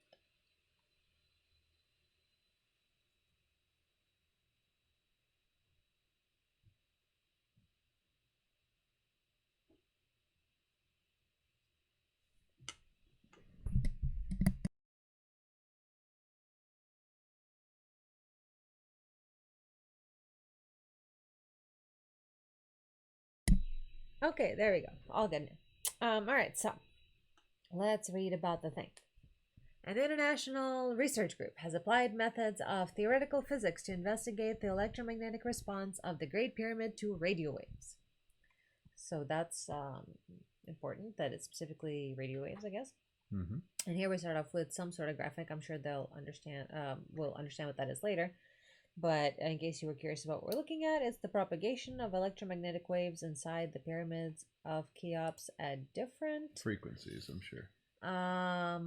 Lengths of radio waves, yep. From 200 to 400 meters. So length is frequency, yes. The black rectangular position of the so-called King's Chamber. The black rectangular position of the so-called King's Chamber. That's the weirdest sentence ever. But the little rectangle is the King's Chamber. So yep. Cool. Scientists predicted that under resonance conditions, the pyramid can concentrate electromagnetic energy in its internal chambers under the base. The research group plans to use these theoretical results to design nanoparticles capable of reproducing similar effects in the optical range. Such nanoparticles may be used, for example, to develop sensors and highly efficient solar cells. The study was published in the Journal of Applied Physics. While Egyptian pyramids are surrounded by many myths and legends, researchers have little scientifically reliable information about the physical properties. Physicists recently took an interest in how the Great Pyramid would interact with electromagnetic waves of a resonant length. Calculations showed that in the resonant state, the pyramid can concentrate electromagnetic energy in its internal chambers as well as under its base, where the third unfinished chamber is located. Well, I didn't know that. Oh. I keep doing that. This is like the second time today that you bash yourself in the tooth. Whenever I need to put my lip to the cup instead of my tooth to the cup. I don't know why I keep doing that. It's a problem. Got a drinking problem. I do. I can't drink out of a cup apparently. Anything harder than a plastic cup. That's it. We're getting you a sippy cup. You shy. I would like that actually. I spill way too much to not have a sippy cup. That's two problems taken care of. Right giant sippy cup. Yep, all at once. That way you don't bash yourself in the teeth. You don't spill it. It'll be great. We're getting you a sippy cup. Ever. What if they have giant ones? Probably. For drunk people, probably. Okay. So I know nothing about the Great Pyramid. So, but last you told me, you said. I said. Well, what did I say? You said it was nobody was allowed to go near it. Yeah. So how the fuck they're doing this research? But just all they have to do is model it. I mean, that's all that's necessary. They have all the geometric information about it. Oh, so it's nothing to do with modeling. Yeah. Well, geometric information says this is nothing to do with like the quality of the stone or well, they have information the air about that as well. Inside it. Or how did they have that information? Well, because it's a particular type of stone that people have known how. I mean, they can use that if they wanted. Oh, yeah. So it's just all modeling. So instead of like taking measurements from the actual place, they can. There has been a tremendous amount of limitation of allowing people to access to it. Now, there's still scientific teams occasionally allowed, but it all depends on a lot of bullshit. Basically, it depends on a lot of bullshit on whether or not they get access. Like, there's a huge chamber found above the King's Chamber. This is the same pyramid, right? That they still haven't investigated. It's been going on for like 2 fucking years that people have known there's this giant apparent open space above the King's Chamber, the largest chamber anyway. So there's this huge, well, so hold on, as big as the other things, and they still haven't been allowed to investigate it. Maybe 3 years. I don't even know. It's been a lot of years, and nobody has fucking touched this amazing new information of this giant chamber that they found that is unexplored. Let's So yeah, I just wanna, cause I don't really, I'm very interested, of course, but I don't really have much information. But So those are the hollow places. so and here then we we've got have little- so this one right here is the King's Chamber. So this is Right, the King's Chamber. entirety of the pyramid is fucking Right. gigantic. Cool. So this is the all the way at the bottom is the unfinished subterranean chamber. Right. So let me just move that up just a little. Why does it keep jumping like that? I don't understand. Okay. And then right in here is the King's Chamber and the Queen's Chamber. I don't know why they're called that. And then there's a Grand Gallery. just named So there's looks like there's a way to come in here, like an actual way in. The only way in? No, it doesn't have to be. There was Multiple no ways way in. in. There's Mahmud's Hole is the way in which they got in. They've recently found a possible entrance that might have originally been made, but mainly there's just a hole that some dude dug in there. Like I don't even know, like 1800s was it? Who knows? It was just no, maybe it was way even before that actually. Just this huge hole that they just mined into it, and that's the main entrance that people use to get to the pyramid. It was not intended as an entrance. It was not. It wasn't there as an entrance. It was just mining. So right here? What's that an entrance? Yeah, that there may be a tiny little hole for it or something. I don't know, or that may be one of the like actual entrances that was kind of covered up. That does look sort of entrancey like, but I know there was no left open entrance, and those little lines going up. Those are those tiny little shafts that they put robots down. They're tiny. They're like 8 inches by 8 inches, and So King's Chamber, Queen's Chamber, right, connected by gallery. And now, And then radio there's the sounding and things like that have unfinished confirmed chamber. that there is this huge open chamber, possibly as big as the Grand Gallery, above all of this. We talked about this. Talk about what? We talked about that chamber. What about the chamber? We Which talked chamber? about it on CherrySTEM a couple of months ago. Oh yeah, that chamber. Yeah. Yes. And they still haven't done anything about it. Well, No. I mean, I haven't looked recently, but they still haven't. I No, know they haven't. But I just realized we reported on that chamber. The extra chamber above Yeah, all this. the unfinished subterranean chamber. No, not the under. They've known about that for a long time. I'm talking about above all those. Well, we reported on something recently that was. Well, I don't know about recently. That's been going on. It's been going on for years. Matter of fact, you Google it right now. The extra chamber discovered in. Well, I new might have chamber reported on it discovered- recently, but.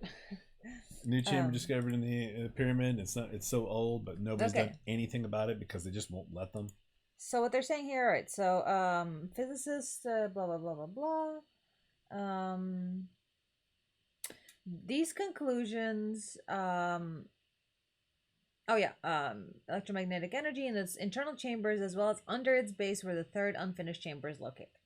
These conclusions were derived on the basis of numerical modeling and analytical methods of physics. The researchers first estimated that resonance in the pyramid can be induced by radio waves with a length ranging from 200 to 600 meters. Then they made a model of the electromagnetic response of the pyramid and calculated the extinction cross-section. This value helps to estimate which part of the incident wave energy can be scattered or absorbed by the pyramid under resonant conditions. Finally, for the same conditions, the scientists obtained the electromagnetic field distribution inside the pyramid. In order to explain the results, the scientists conducted a multipole analysis. This method is widely used in physics to study the interaction between a complex object and electromagnetic field. The object scattering the field is replaced by a set of simpler sources of radiation, multipoles. The collection of multipole radiation coincides with the field scattering by an entire object. Therefore, knowing the type of each multipole, it is possible to predict and explain the distribution and configuration of the scattered fields in the whole system. The Great Pyramid attracted the researchers while they were studying the interaction between light and electric nanoparticles light and dielectric nanoparticles. Wow, words. The scattering of light by nanoparticles depends on their size, shape, and refractive index of the source material. Varying these parameters, it is possible to determine the resonance scattering regimes and use them to develop devices for controlling light at the nanoscale. Egyptian pyramids have always attracted great attention. Quote, we scientists were interested in them as well. So we decided to look at the Great Pyramid as a particle dissipating radio waves. What words? We decided to look at the Great Pyramid as a particle dissipating radio waves resonantly. What? A particle dissipating radio waves resonantly. The Great Pyramid is a particle? Yes, as a single particle, because they were doing stuff with nanoparticles, but basically it's this is the merging of material science with archaeology. This is very cross sectional kind of science going here. Cool. It's not archaeology, but it's just we think of it as archaeology because the pyramids are involved. Where the truth is they're just saying, okay, hey, we're doing looking at nanoparticle designs and in materials and how that their resonant properties impact light, etc. Now let's look at what would the pyramids do? Okay. And what would pyramid shapes specifically do? Due to the lack of information about the physical properties of the pyramid, we had to use some assumptions. For example, we assumed that there are no unknown cavities inside, and the building material with the properties of an ordinary limestone is evenly distributed in and out of the pyramid. With these assumptions made, we obtain interesting results that can find important practical applications, says Dr. Dave Lucan, a scientific supervisor and coordinator of the research. Now the scientists plan to use the results to reproduce similar effects at the nanoscale. Quote, choosing a material with suitable electromagnetic properties, we can obtain pyramidal nanoparticles with a promise for practical application in nanosensors and effective solar cells. Says Polina Kapitainova, PhD, a member of the Faculty of Physics and Technology of ITMO University. So it does sound, it's probably Russian. That's why it sounds ITMO. And these are their findings. Yeah, and so you see how there's different wavelengths there, that they're like, okay, so each of these different wavelengths, these are the, scattering profiles that you see. And, what's funny is that, certain frequencies it just really becomes very coherent at particular frequencies that are, looks like whole number multiples of the size of the pyramid itself, which makes sense. In other words, when you look at the wavelength, like the one that is the straightest, looks to have very close to 4 wavelengths exactly, impinging, going across the whole surface there. So it's like that makes sense. They'd be more resonant with things that are geometrically aligned to the actual size, specifically in whole numbers. So yeah, the thing is. But going to the other thing where they found this, here it is in Nature, cosmic ray particles reveal secret chamber in Egypt's pyramids. This was 2017. And I think this was like a something that happened like back in 2015. Guarantee you, without looking. I mean, well, this is the first thing I found. Then nobody said anything about it. So I guarantee you, there it is, December 2015. Physicists were able to find it. They still haven't done anything about it because they won't allow anybody to work on it.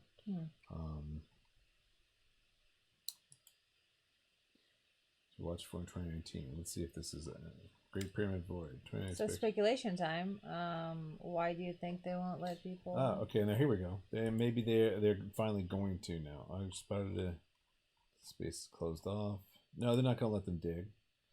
They're not going to let them.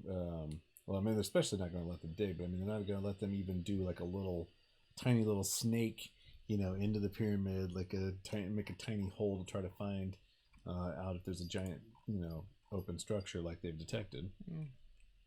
Why not, I wonder? I don't know. Well, what are your speculations? You want wild speculation? Yeah, let's go full spec. And people can leave comments too about why they think what they're keeping out of there. Because, like, if you want to know the history of it a little bit, like, there's some people in particular that are, like, straight up keeping out. A lot of it can be religiously motivated, and, like, for instance, there's people who think there's going to be more Dead Sea Scrolls type of things, or, any number of things that could be found in there could have significant impact on the whole, field of Egyptology, and so there's kind of a I don't think Zawi Hawass is still in control of things, but there was a Gatekeeper. kind of a whole gatekeeping of don't mess with it. You're not allowed to find out if there's anything underneath the Sphinx, because for the longest time people believe that there was something underneath the Sphinx, and and that's nobody's allowed to look. It's just that's kind of been the history of the pyramids, is that there's been a lot of restriction. Now, I mean, the thing is that makes sense from a certain perspective, because it's 10,000 people wanting to find out if there's spiritual dust bunnies in the stones, and well, we have to break up the entire pyramid into a liquid to be able to determine if the spiritual dust bunnies are and so there's good reason for them to have sort of a gatekeeping process, but that can go way too far. So that's kind of the issue there, but who knows. I think there's actually, if I want to go wildly speculative, I think that truth of the matter is that people at higher levels of government and a lot of times happen to be related to. Okay, so I do not believe in the whole Freemason conspiracy sort of thing. However, Freemasons and secret societies typically are part of a process of keeping secret information. Now, why keep secret information? It's just to basically know who's trustworthy with secrets, who will keep information and not just allow, and then also who will agree that all information does not need to go everywhere. And so that's kind of what secret societies have been sort of a gatekeeping process for. Only those people who are not going to just give out all the information everywhere all the time are the ones who will be allowed to have access to these secrets that could be dangerous, or that could be extremely valuable, or both. Because a lot of times knowledge is is power, and so right. think about the understanding how to make the repeating crossbows, and all these different things that can allow you additional technology that everyone can pretty much agree that we don't want every terrorist or depressed teenager to be able to build their own nuke in their living room. There's nobody wants that. But there's a fine line between that and then burning all of anarchist cookbooks. Yes, there really is. But I don't know, it's a pretty big line. But Sure. But the point is that there's a so that's kind of the thing, and I think that a lot of people, okay, so then you look and you're like, oh, okay, well, there's this huge thing where all throughout America's history, everybody was in government, was also a Freemason. It was just, if you weren't a Freemason, what were you doing in government? And so there's there is this elite club, and then that makes people suspicious. Well, it just so happens that guess what? A lot of people in government are also, have a high level of academic training too. That make, academic training the devil's work? I don't think so. So there's that's kind of going on that I think has to do with a lot of secret societies. The secret societies are really just, they're not so much a secret society as they are a group of people who have interesting information, and it's kind of its own club that is, it's a behavior that is a trust building exercise and kind of and a gatekeeping process for knowledge and being able to know if people are trustworthy. So well, that totally debunks the whole Illuminati satanic rituals thing. Oh, too bad. So you think that's what rich people are up to? They engage in some play acting that's might be potentially embarrassing and life ruining if found out as a trust building exercise? Almost certainly. I think that's why they do weird things that people consider weird. Yeah. Is that it is it's blackmail on each other. Exactly. They got dirt on each other. They got professional blackmail. But beyond. But I'm not talking about. That's not the rights of the Freemasons and things like that are not embarrassing or anything like that. No, not at all. You're talking about like Skull and Bones. No, I was just saying about specifically the most, like 2 years ago or whenever it was, Pizzagate and like Abramovich and her satanic No, I don't even want to get into any of that. Well, just point is like there's a lot of people on the internet who believe that, since we're talking about conspiracy theories, what they're keeping out of the pyramid. There's a whole lot of fear of people who there's secrets. People who believe in like Satan, that's the Illuminati Satanist rule. And the truth of the matter is how do you tell the difference between a group that's keeping secrets for a good reason and a group that's keeping secrets for a bad reason? Well, you can't tell the difference. Point is they do some questionable things, and here I am providing a way for people to like not feel so squeaked out about it, that it's like, yeah, they might be doing satanic cooking because it's just something that, it's play acting to kind of sort of have on each other, because that's what it, I don't know. In some cases it is, but that's neither here nor there. My point, though, that I wanted to get to is that, so you have these groups of people who are, because what we were talking about is what's going on. Why do I think that they're not allowing people? Because I was eventually going to get to the very speculative thing that I think one of the things I've found in talking to a variety of people is that people try to skirt the issue.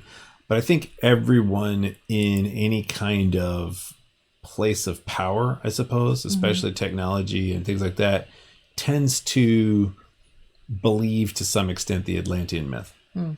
And so there's this commonality that I've detected,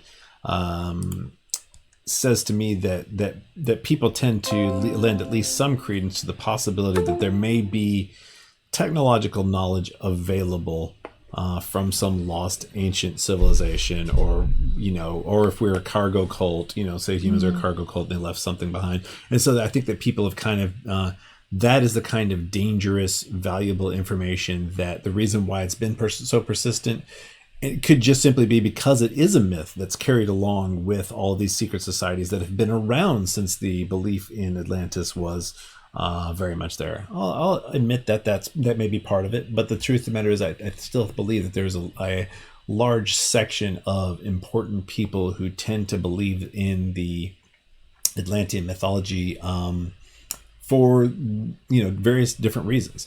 I tend to believe in it because of specific things that I've seen, and like I was just reading Timaeus, and he's sitting there talking about. He even goes into talking about, like, he's basically talking in terms of ADS CFT theory. Okay, holographic principle in Timaeus from 2,000 years ago. He does explain holography. Wow. In a as best of terms that you could, given the circumstances, but talking about going from a plane, the necessities of going from a plane to a three-dimensional object, and just all these things having to do with stuff that we are we are now really realizing is crucial to understanding the deepest layers of physics. And he was talking about things that are basically it's not exactly the spherical harmonics that match up with the Schrödinger equation. He does go about describing a set of harmonic relationships in a sphere that create geometric shapes within that sphere. And so it is a type of spherical harmonics that he's talking about in Timaeus. And where did he get that information from? And like there's significant reason to believe that it was from the Library of Alexandria. These people are pulling bits and pieces from a leftover civilization somewhere, right, that they got. They're playing telephone. That's why they've got this info, and that's why because at one moment he's talking about holography, and he's talking about all these things that are and the idea of a fractal hive mind, and these things that are very, very modern topics, and the next minute he's talking about how light is projected from the eye, and so it's like, obviously there's an incongruency and a tremendous amount of interpretation that's like, okay, I could see how he may not understand anything that he's talking about here at any very deep level, and he's just talking about what he's read.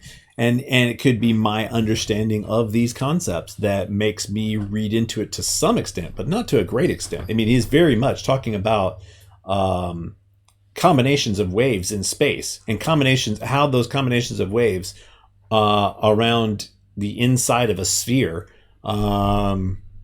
create certain types of geometry and persistent geometries. And so the things he's talking about, those are very, very unequivocal concepts that are directly related to exactly what he's talking about. He's talking about the generation of matter. How is matter created? He even so very advanced, essentially. The idea. The funny thing is that there was people in a science discussion recently, kind of trying to claim the whole idea of the universe viewing itself, and as recently as say, oh well, I claimed that back in 1990. Yeah, well, the universe viewing itself was talked about in the physics community by what was his name? I keep bringing him up. I keep forgetting his name. I always confuse him with Wigner. Which one? Maybe I can remember. He's a physicist starting with a W. Crap. Anyway, he the point is that he has this whole universe viewing itself. Not Wolfram, right? No, that's very recent. I'm talking about older physicists, and very well known physicist. And so he has this like the symbol of a U with where it's the eye viewing itself. Timaeus completely goes into that it's that there's this one thing viewing the other is the and this idea of self-generation. People are still talking about that right now. The problem of Eric Weinstein, who just had this whole oh sure, yeah. He just launched this whole thing about his own we talked view about of physics. it last episode. Yeah, well, he was talking about the problem of self-generation, and so Timaeus is sitting there talking about all these things, and you have to ask yourself, that is some really advanced concepts, and for them to be using geometry and understanding the necessities of harmony and how going from a 2D plane to a spherical object has these specific harmonic requirements and things like that, and you're like, what the fuck? How is it? That's just Plato talking about this, right? And this is just one of a million different things that kind of indicate that there's knowledge that's out of place. They shouldn't have this knowledge. I mean, yeah, it's still playing the telephone game because obviously he's just completely wrong about this idea of the eye. He actually has this weird.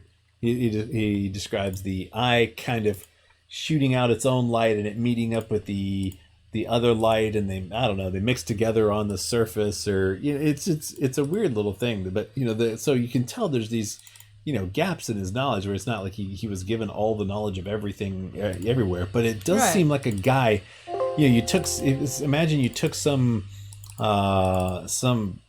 aborigine or some tribal people who just hasn't encountered our civilization, and then give them a bunch of physics books and train them for a little while, and then send them back out in the wild without fully finishing all of their training in biology and all of these different things. But it's the same thing as if you were to just go and kind of survey some pieces of knowledge that you were finding in a library, or just giving them the library of all scientific knowledge and allowing them to browse. They're going to pick up certain things and not others, and they're going to have wrong ideas about things mixed with very right ideas about things, and and that's kind of what you end up seeing. And so it's like, so the idea is, and this is why we're talking about this, is why didn't they allow you to investigate? And this is my headcanon. This is my speculation that maybe they all suspect that there is something there that could be valuable, and it's kind of a international game of chicken of not letting anybody else know that you want to have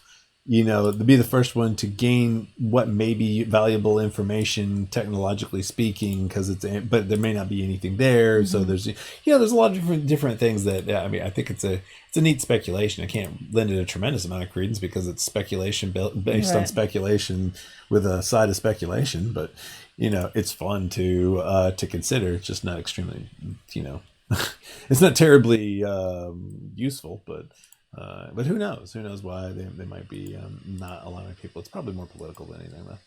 Political, and like it's in other words, Egypt's treasure, or well, or not just that. I'm talking about like little local, local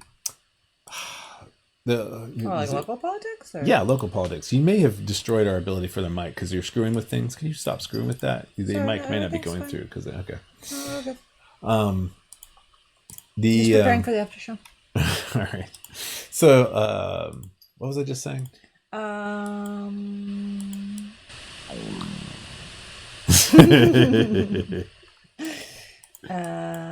about political at a local level? Yeah, like little academic institutions. In other words, like, this is my area, you can't get into it. This is these are my toys, you can't have them. And so a lot of the not allowing people to do research in places is may just be academic protectionism, and that's all. That's all it requires. It doesn't require any big reasoning. And the truth of the matter is that's the most likely of the reasonings. It's just people being dicks. That's and that's the easiest and a lot of times the simpler solution is the better one here, and that is a very simple and direct and easily and very likely solution. Just people being dicks for no reason. Just people being dicks. It's like, this is my no stuff. grand conspiracy. No. Well, I mean, sure, why not? I mean, we're talking about that's fun to have little speculations, and so sure. Maybe it's a grand conspiracy of people. I mean, it's fun for speculation. It's that's the thing. It's like, there's a possibility. There's a possibility I could get hit by a meteorite right now. These are sometimes possibilities. the reason why it's fun to speculate is because maybe it's just slightly higher than being hit by a meteorite. Maybe it's like the possibility that we'll get a tidal wave will hit somebody's shore. There'll be an earthquake. There's a possibility we could have an earthquake in the next 15 minutes here in California. There you go. That's a possibility that's higher than being hit by a meteorite. That's true. Possibly, maybe. Who knows? But so it is just on the highly speculative side, and so there's kind of a limiter there to how much use that has. That's unfortunate. I was expecting more grandiose. Well, it is grandiose. Well, no, as in like they're hiding aliens. Area 51 aliens got moved under the pyramids. Oh, you want to go? You want to go? They're there with Jimmy Hoffa and Hitler. Oh, hell, you want to go for no? You want to go further? I mean, the truth of the matter is they keep releasing all these things about the aliens. They keep one right after another. They're like, okay, we've got these films of ships that are doing physics that are way beyond anything that physics says is possible. Here it is. We've got these films of the military.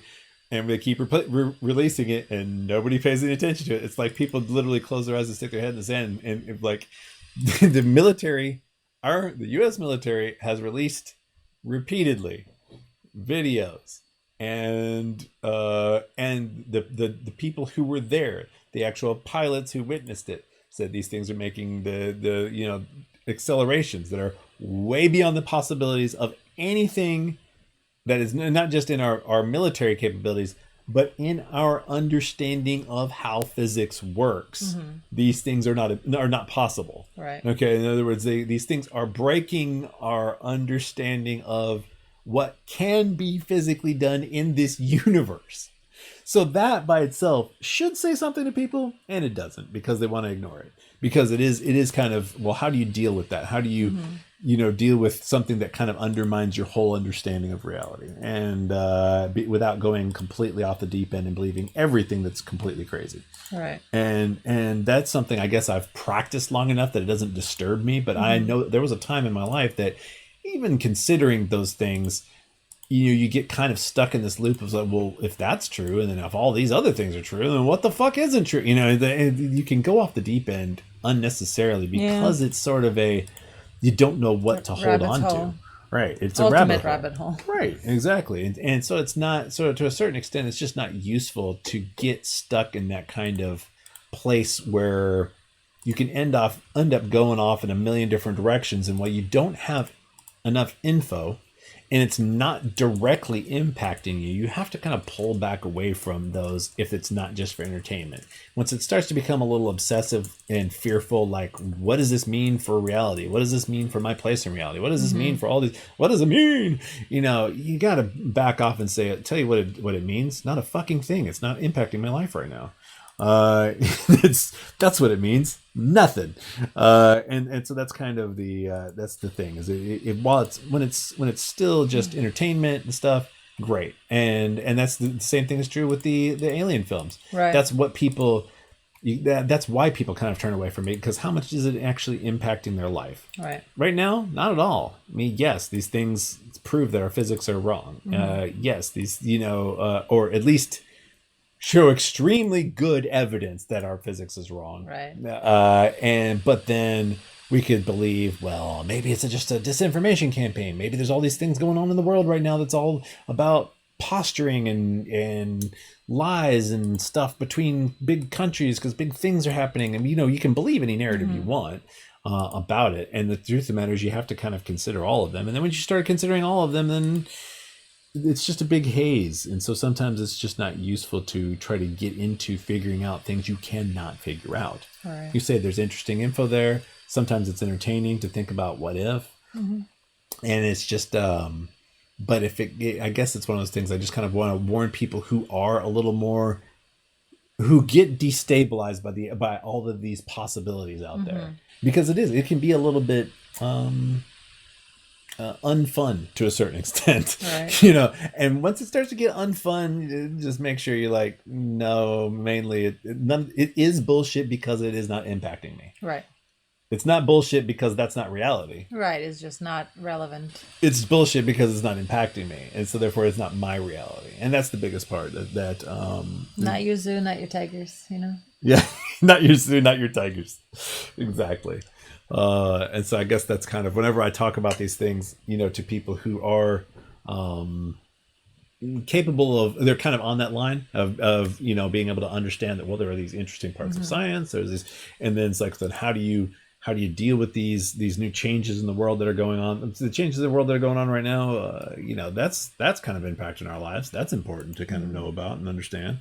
But you know, once again, I think there's a level of letting go of politics that you don't directly have an influence on, and always just kind of pulling back to what can you influence, what is impactful on your life, and what can you really actually impact. Because when you start thinking too much about the things that you can't impact in a negative way, because that's what happens whenever you start to get obsessive about, what do I do about this, what do I do about that, what do I think about this, what do I think about that, that's where things kind of can go wrong. And so it's just, I guess I really want people to focus on being able to pull back to and say, what's within my small reality, my real, actual, personal reality, because that's what's real to you, even if the whole outside world, even if you're a brain in a jar. What if you are a brain in a jar? That's totally a possibility. True. You could be a brain in a jar. What good does it do you to know whether or not you're not? Or I mean, the Matrix. Yeah, right. It could be the Matrix. It could be.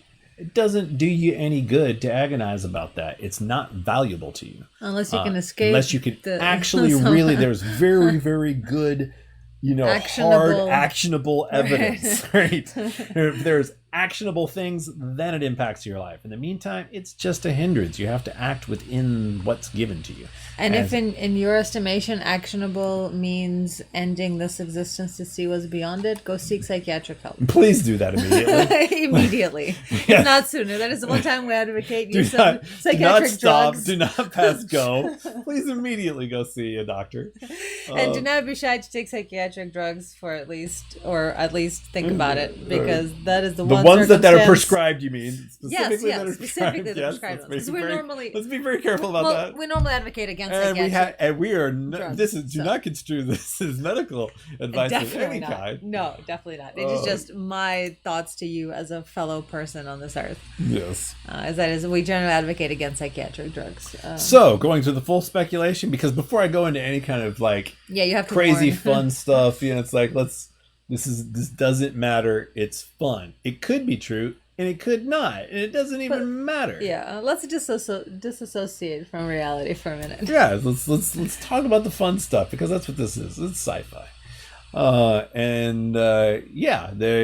whole they're the things that have been happening recently. And like once again, it doesn't matter. You have to conceive of this as sci-fi, because I don't want this to be taken any way other than this speculation. Take it as speculation. That's really important. So they keep releasing all these things, and so we'll say for a minute, first off, yes, there's a very good possibility that this is just a ploy by CIA, etc. Information warfare. Make it seem like that there's more going on than there actually is. Even though this stuff was released back in like the initial events happened in 2004, and it was initially released back in 2015, before we actually had these specific types of hostilities. So that lays a lot of problems with the idea that this is just information warfare. But let's consider that is one of the possibilities. That's not a very fun possibility, that we're just being lied to about these videos, and that Commander Fravor is just a shill, and he's telling people these things that are crazy things. Yeah. And when you have to really want to believe a specific narrative to disbelieve Commander Fravor, and to disbelieve those others. But sure, it's a possibility. They could just be lying to us about this to put up this ruse to kind of fake out other countries and things like that.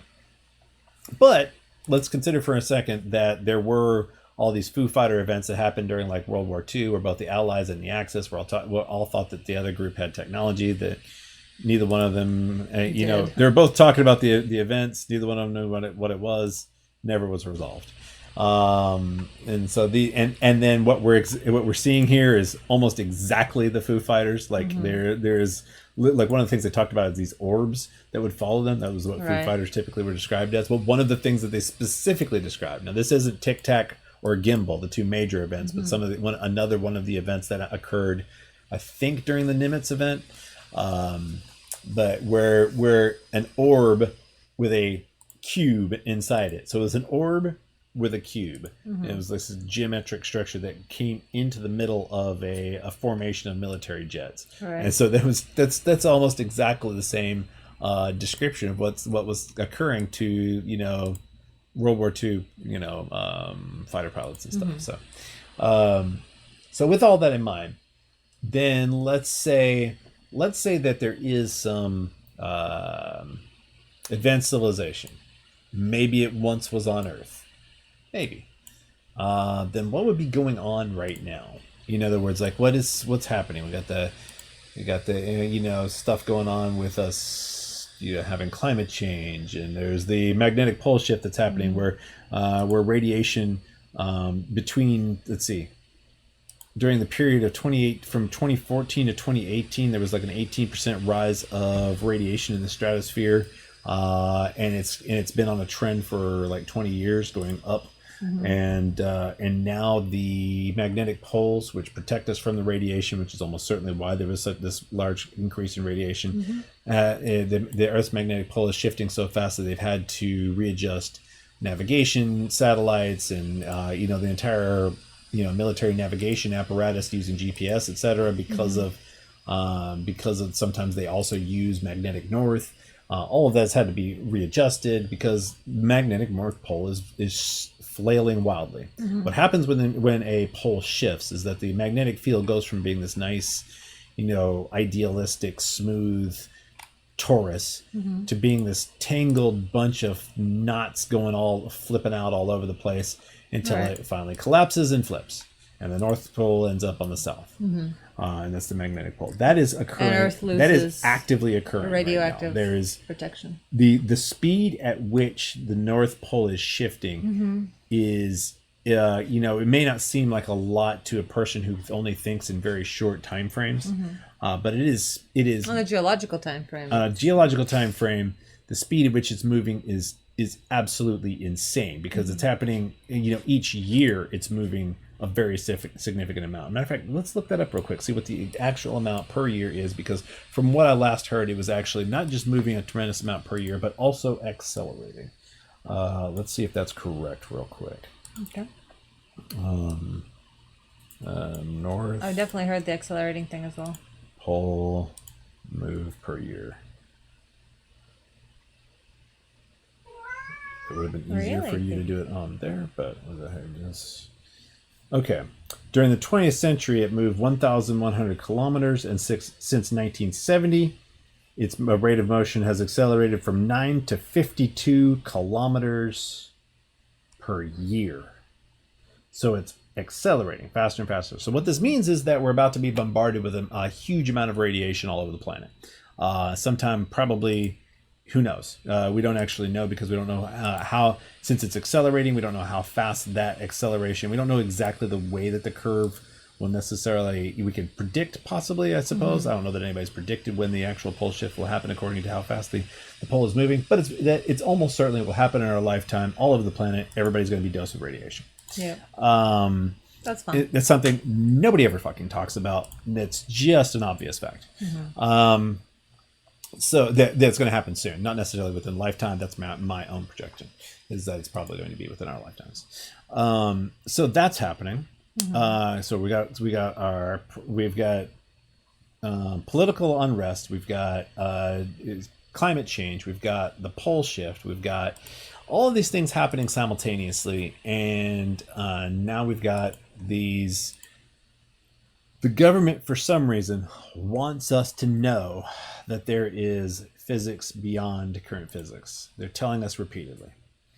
Now, like I said, if we eliminate and we ignore the whole idea that it's just posturing for a moment, then why are they telling us repeatedly? Because they've released this whole, like, the Navy, they came out again just like a week ago about it. They said that, I mean, the same thing. They just keep repeating it. Like, hey guys, we said this before. Did you get it? Yeah. Hey guys, hey guys. They keep doing that. So why are they doing that? And the Popular Mechanics article was really, really cool in showing how all this information kind of started. So, I mean, yeah, there's a lot of intrigue and posturing and shit that you have to consider is definitely always going to be part of any kind of consideration like this. But let's consider for a moment that there was some advanced civilization or something like that. And so instead of it being aliens, let's say it was a previous race, because maybe it's not aliens. Maybe it is. Maybe it's not. Who knows? Let's say it was a previous version of humans, just for shits and giggles. It's the Atlanteans. So then I guess kind of the question is, then are we at a point where humanity is at the point of a possible huge crisis? That's a lot of things people have been talking about. All of humanity may be facing huge crisis soon.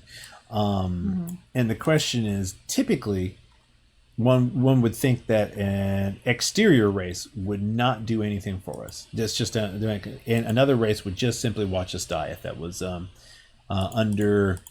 you think about whether or not an advanced civilization that's had to deal with lots of other civilizations in the galaxy would what would they do, and how would they have to behave towards each other? The whole idea of the Prime Directive totally makes sense, because it's just like when you go and you help a tribe of people in sub-Saharan Africa or something where they're where they're running out of food, or and you go and you help them. Well, now by giving them food, by giving them these things, you make them your ward, because by interfering with the processes that might have stimulated them to leave, by changing their reward systems, by doing all of those sorts of things, you have, by helping them, taken on a responsibility for their outcome. In other words, you didn't just help them, you simultaneously hurt them. Any advanced species with a long enough culture is going to understand that you can't help people without also hurting them. So therefore, when you interact with a group, you then take a level of responsibility for them. And so the whole idea of the Prime Directive is, from Star Trek, absolutely makes perfect sense. And then one of the other things to consider is how human beings would act towards a race. Let's say that race happens to be vastly more intelligent than us. We can't stand to be psychoanalyzed. We cannot stand it. Unless it's a fun pop sci way, because everybody wants to be told about themselves. Yeah, except unless it's something they're hiding. If you've ever been to a therapist and they too harshly point out something that you've been kind of hiding from yourself, then that ends up becoming very offensive, and something and so, I mean, and then we have we already have these algorithms kind of invading our minds and predicting things about us, that end up being accurate. Just the data gathering on us right now for advertising is becoming very accurate. It knows things about us that sometimes we don't know. And in other words, anticipates.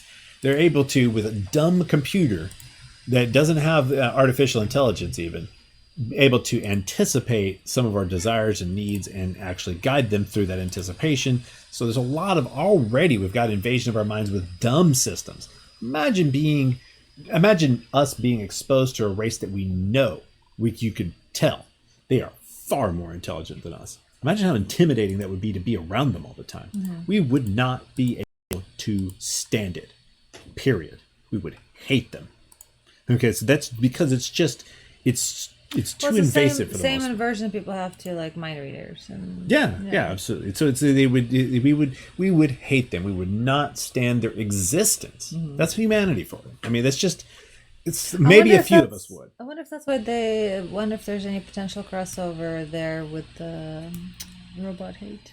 Yeah, robot hate, super intelligence hate, fear of superiority. Yes, that's why because you do not know you cannot be you were helpless before them. Right. It is a power beyond you. True. And when you are helpless before them, you automatically have Why would fear you about mistrust it though? Well, it's because it's like, okay, you don't like the idea, and I sure as fuck don't like the idea of just being out in the middle of the ocean with all of that unknown below you. Yeah, no. Unknown I sure depth, as fuck don't like that. unknown action, unknown everything. Unknown darkness. And that's depth, what a super intelligence from an AI would be like. That's what there is this unfathomable dark depth that we would automatically fear. We wouldn't see all the benefits, all the values, all the. We would instead be drawn by our fears of the unknown, that deep gulf of space that a lot of times keeps us from. Why is it that people are so focused on what's going on this planet? Instead of, why do we lose interest in space travel? And why did that become not all that interesting? Because, well, you know what? It's fucking scary. It's easier to stay within our little bubble. This tiny little, if you've ever looked at how small the surface of air is on this planet compared to, like, you just look at, it's just this tiny little layer. It's so, you literally can breathe less just driving up to Colorado. The thinness of our existence is something that people don't want to think about, and they don't want to think about how vulnerable we are. We want to believe that we're strong. We want to believe that we're capable, because otherwise we might fall into a depression of helplessness, and that is very maladaptive. We have to believe we can survive. We have to believe we can pull forward and push through, and that is true. We must be able to believe that. So we have to. There's reasons why we've developed mental systems to keep from believing in our own limitations, because to believe in your limitations is to make them more powerful over you and to kind of to create them. And so so how would we interact with them? Terribly.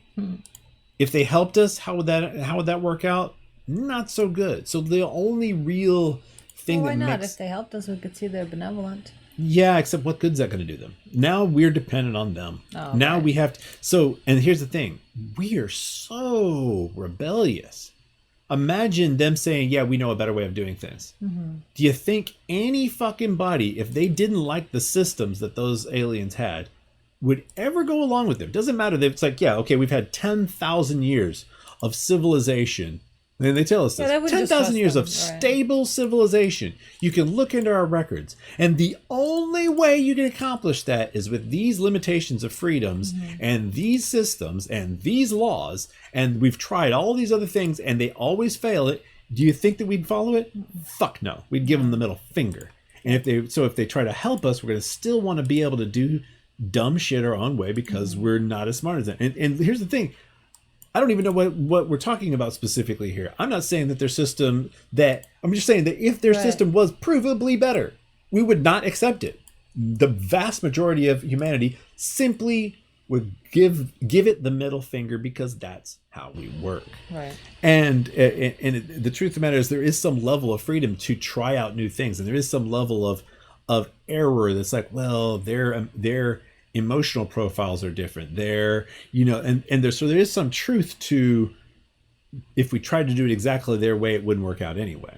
There's some level of truth to that, I guess, but there are some basic truths to the way that an extremely intelligent species could come to conclusions on how to do things in a way that it hits all these touch points that are central to mammalian survival, right? There's touch points that are kind of mammalian survival over long term, gregarious society. There's certain touch points that may allow a lot of deviation, but still you have to hit these certain individual goals, and you can deviate everywhere else you like within that.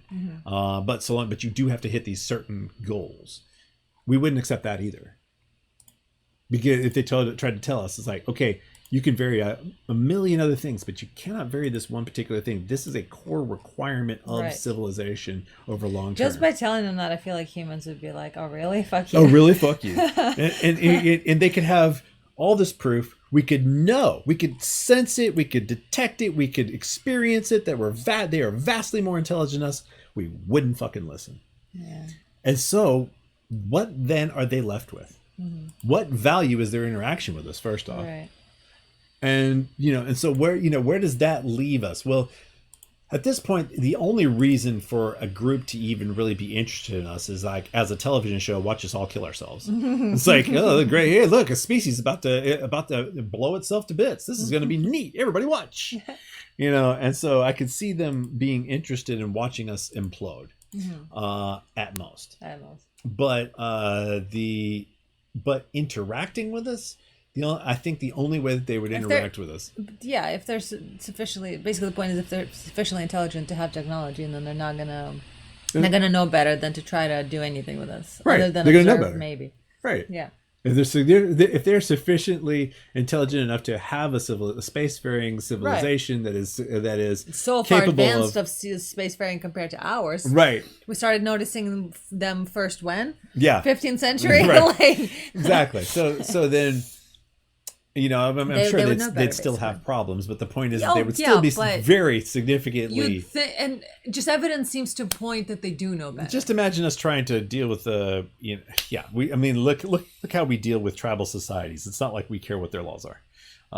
We care about their culture to a certain extent. We care about them, being able to have some level of autonomy and things like that. But a lot of people don't.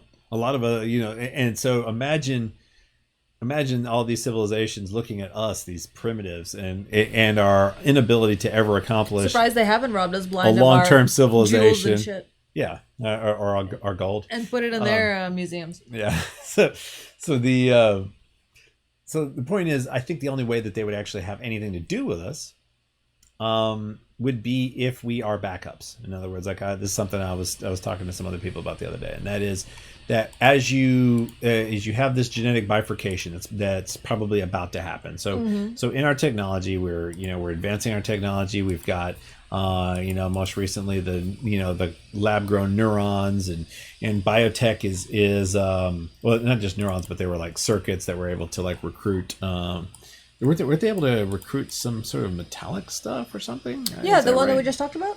Yeah. Yeah, they had the nano fiber. Yeah, nanowires or something grown. Either way, it's nanotechnology and biology are merging, and there's going to be not just replacement. There's not going to be just the prosthetics for fixing people's brains. There's going to be augmentations. And then that's going to make us have a problem with people who are augmented versus the people who are not. There's going to be all these cultural, problems with that. There's going to be some bullshit. And then there's going to be people who are like, well, once you've got this many augmentations, we automatically do not allow you to be part of our church. You're no longer you no longer have a soul. You are a machine. There's all these things that are going to happen like that, and so you're going to have. You think they will? Oh, absolutely. There is absolutely zero doubt there will be people who will be discriminated against for augmenting themselves if they augment their brains. I mean, I know they do that for like people when they like have tattoos or piercings where the church gets some uppity sometimes, but no, this is if they start augmenting their brains and that becomes a normal thing, they will absolutely become a pariah to a lot of different religions. Well, if they will hate them. Augmenting their brain and other things, I can see them being a pariah to certain sports, etc. organizations until that's the start. Transhumanist rights, other version of trans rights activists start working at it. But I actually did have somebody at work the other day who was talking about that disjointedly. Just another one of those. But essentially, the idea is I'm not sure if they were pro or against it, but I think they were just raising the concern of the fact that having AI and transhumanism progress is that they took our jobs, sort of thing. Yeah. Where there's like a fear of people with like better arms taking your warehouse jobs. Right. So that's going to be some of the first problems. Right. But there's so many problems. But one of the biggest ones is going to be the religious one. There's nothing that is more central to humanity than its religious and spiritual proclivities, even when those people are not don't believe in spirit. With it? Oh God, yes. I just the hope character they're going to have a huge problem with it, and so there's augmentation and things like that. So you're going to have this bifurcation in society and reactive bifurcation where people are going to be like, well, fuck you, I'm gonna augment all I like, and other people are like, fuck you, I'm throwing away all technology. There's those other Luddites. What are they called? The Luddites. well, you know, the ones that we have right now that go around in carriages and stuff. Oh, Amish? Yeah, the Amish. They're right all along. That's it. I'm going Amish, and you know, and so you're going to have this change in groups. So now, if it's happened, if it's going to happen now, which it almost certainly is, if you look at the way things are going, look at the way technology is developing, look at our abilities, it's pretty much an inevitability.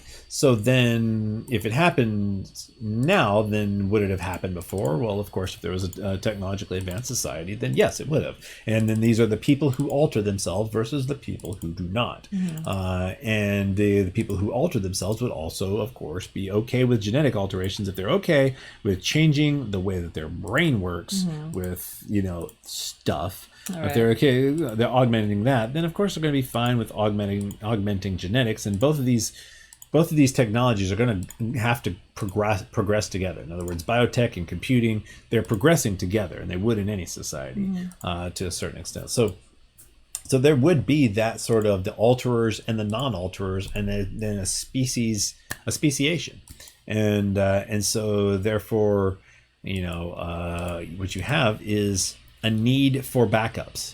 When you alter your DNA, you start down a path of changes that once you make enough alterations, you want to be able to go back for the sake of your species. You want to be able to say, maybe we took a couple of wrong turns. Maybe we didn't know over the long term how this would change our society, how this would change our minds, how this would change our ability to survive.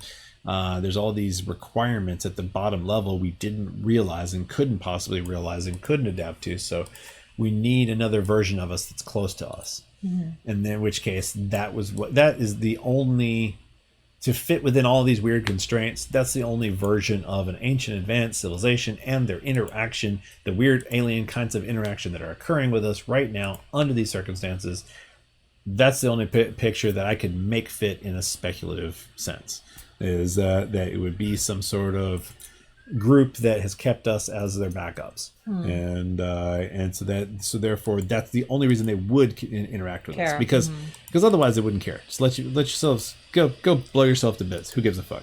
It's like, oh look, or You more really like, think so? You think Sky Daddy doesn't want to protect us and give us a chance to live in harmony together? yeah. Well, I mean, here's the other thing. I mean, aliens, not God, but that also. Yeah. Well, okay. So the other idea is, well, say for instance, a couple of civilizations went to war. Here's another possibility. I forgot about this one.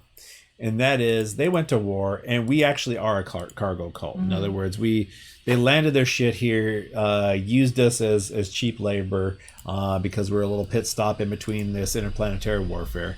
And, you know, they used us as a pit stop, gave us a little cargo, and, you know, used some things that we had here. And that's basically it. You know, maybe they needed gold for, you know, some electronics, and they got us to, you know, mine some gold for them, and, you know, and all that sort of stuff.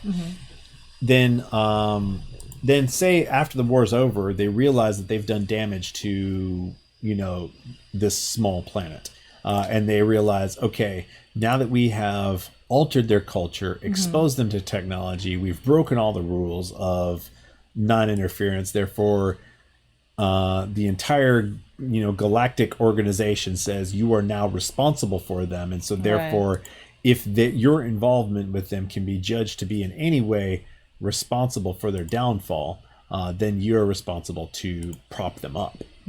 That would be a way in which they would interact with us. In other words, responsibility because of their interactions in the past leads to responsibility to act now, because their interactions with us in the past have altered the trajectory and the course of our civilization in certain, you know, subtle ways that, you know, have brought us to this point. And so basically we kind of be at the point of that they're like proving that they are, you know, groups out there proving that you're responsible, you have to take care of this now. And, you know, if they can't take care of it on their own, if they absolutely positively are going to fucking die, and be obliterated because of the shit that you've done, you two groups that fought it out, now you guys have to go fix it when it gets to that point. So that's another reason why they might interact with us. But otherwise, there's just no good reason to interact with us.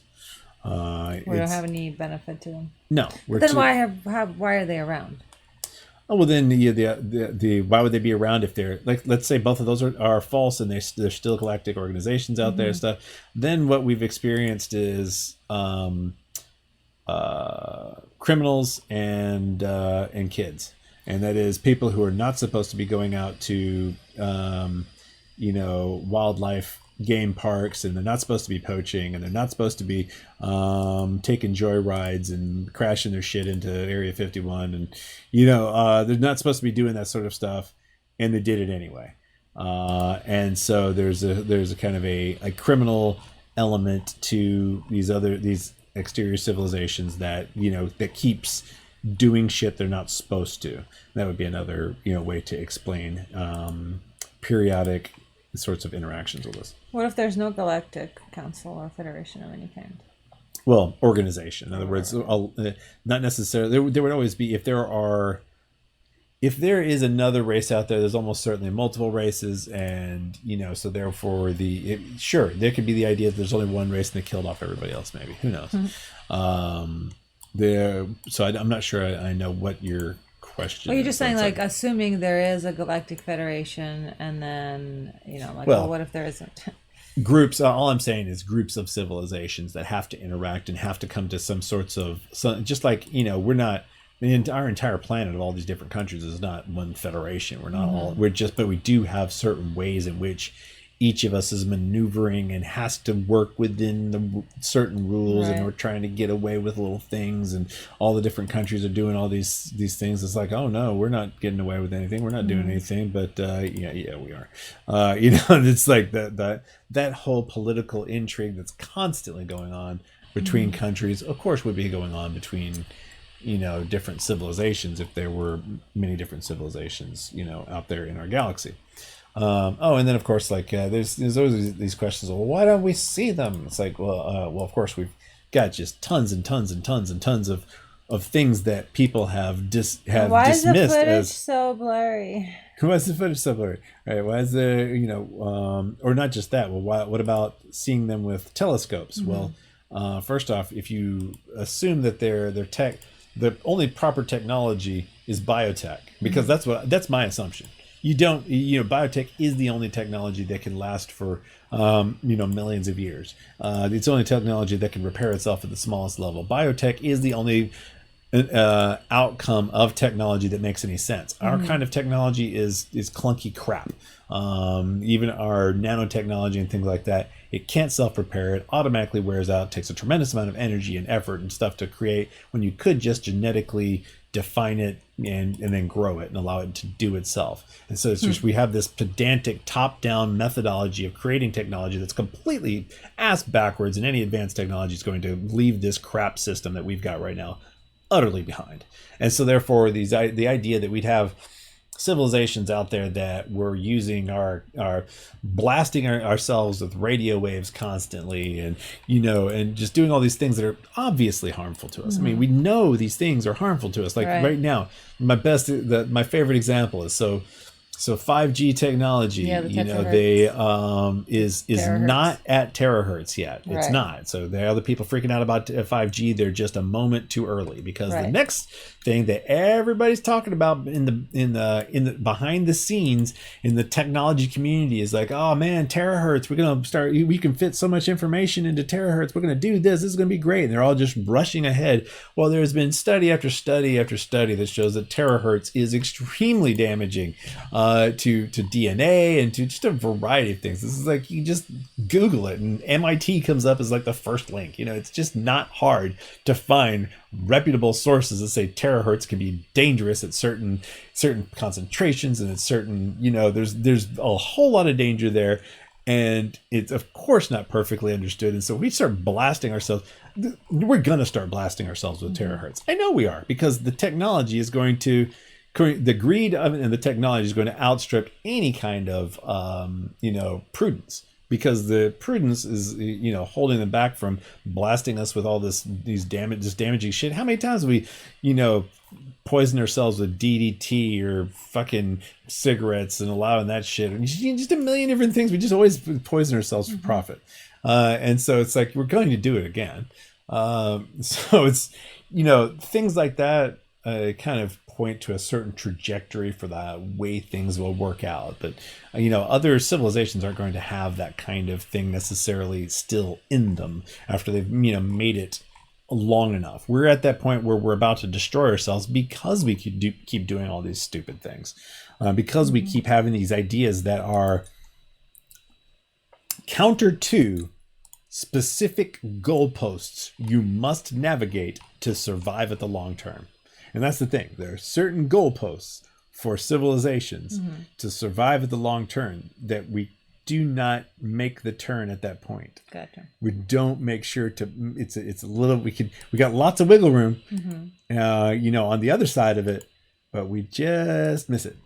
And it's like there's all these other things that we've got plenty of wiggle room. It's just, but there are particular guideposts. There are particular things you have to hit this minimum or stay below this maximum, and then you'll be okay. And you can vary wildly within that minimum and maximum. But if you get outside of those things, your civilization ends. And that's, they're going to know about those things. And so they're almost certainly, if they're there, which of course, like I said, this is speculation land. This is fun. This is, if they're there, they're watching. They're watching us blow ourselves to bits as a great show, because this probably happens all the time. That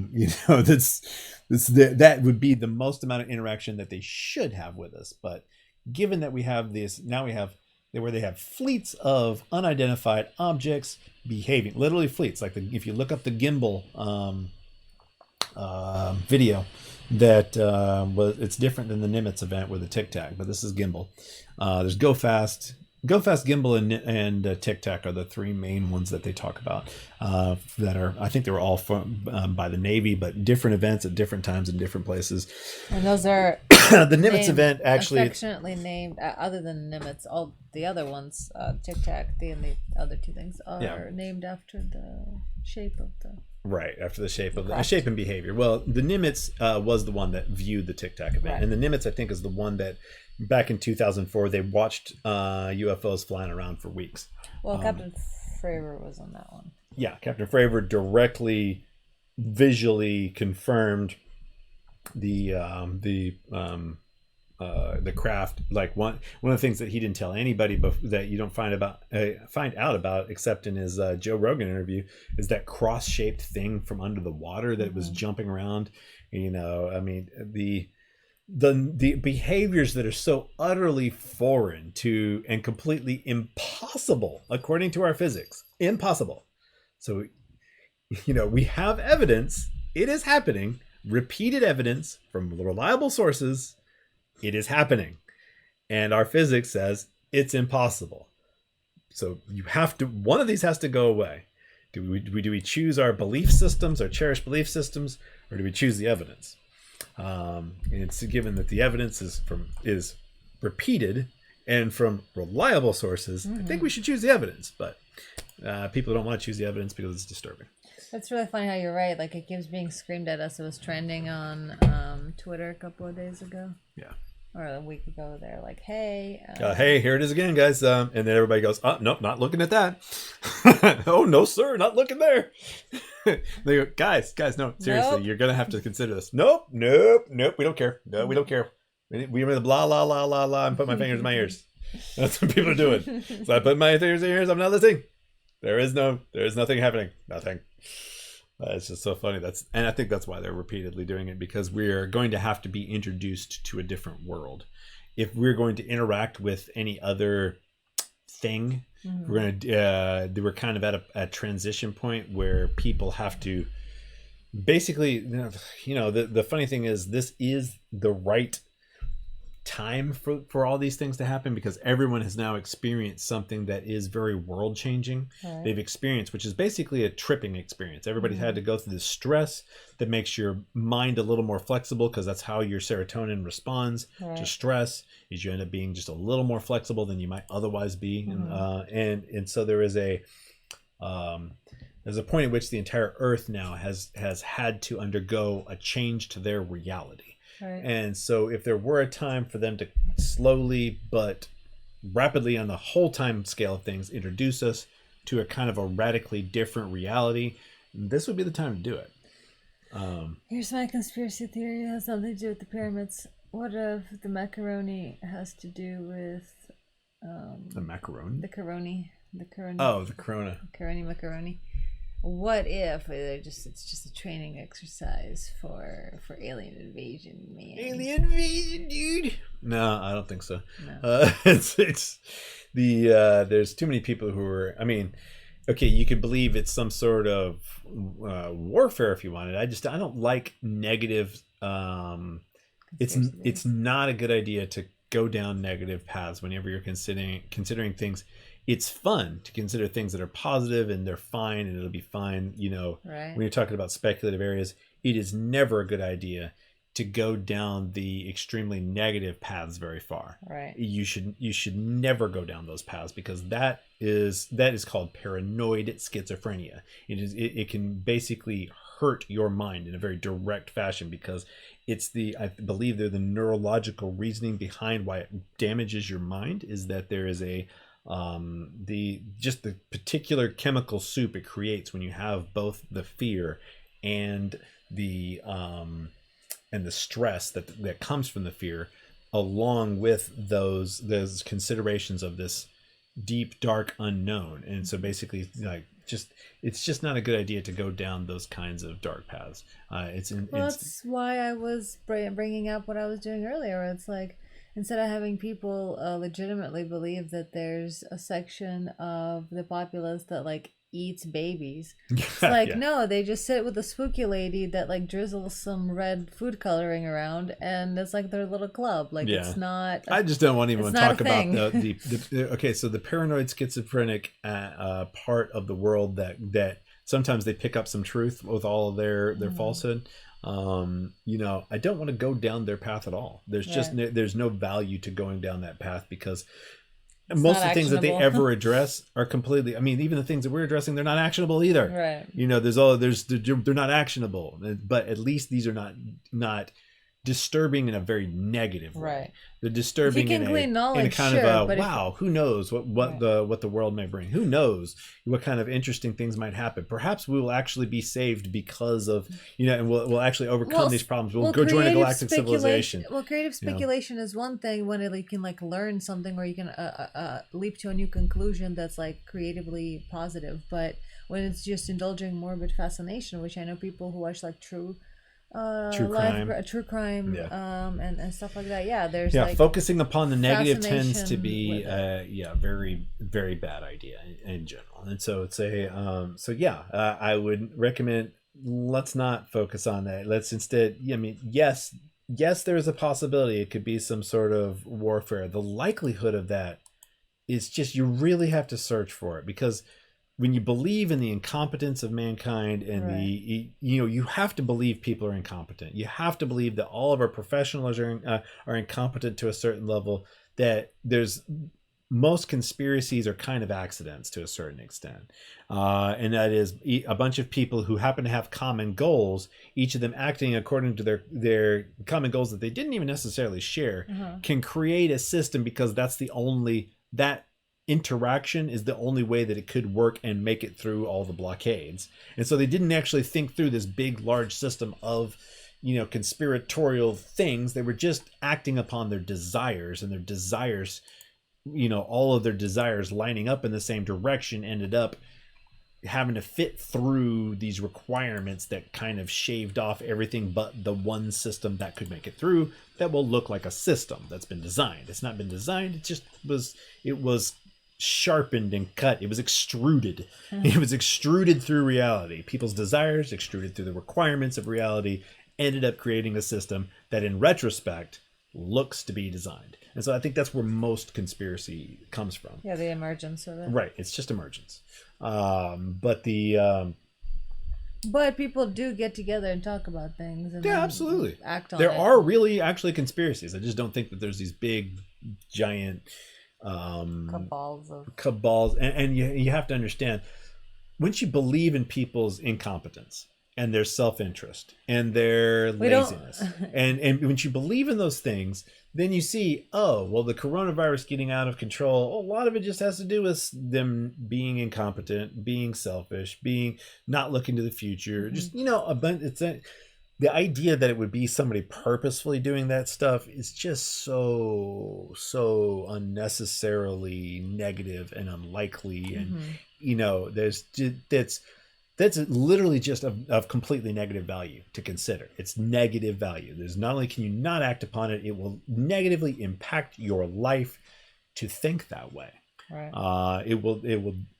You'll generally bring you down. So instead, thinking instead about, because the speculation I'm doing here really actually warms up to, hey, we might be on the edge of all of those things that we always that as kids we hoped for. The flying cars and all of those weird things that we always hoped for. Maybe there is a way out of this, because a lot of times it's very depressive to look at all the things that we know are going wrong. The dystopia. We hate to look at. It's like why don't people talk about the fact that radiation's going up in the stratosphere at a faster and faster rate? Why is it that we're not talking about all these things that are closing in on a combination of things that could wipe us the fuck out or cause just massive suffering on a global scale, because we don't know where the solutions are. So it's easier to stick our heads in the sand. However, if we can believe instead that there are so many possibilities out there, there are so many opportunities, we may be able to find a way around.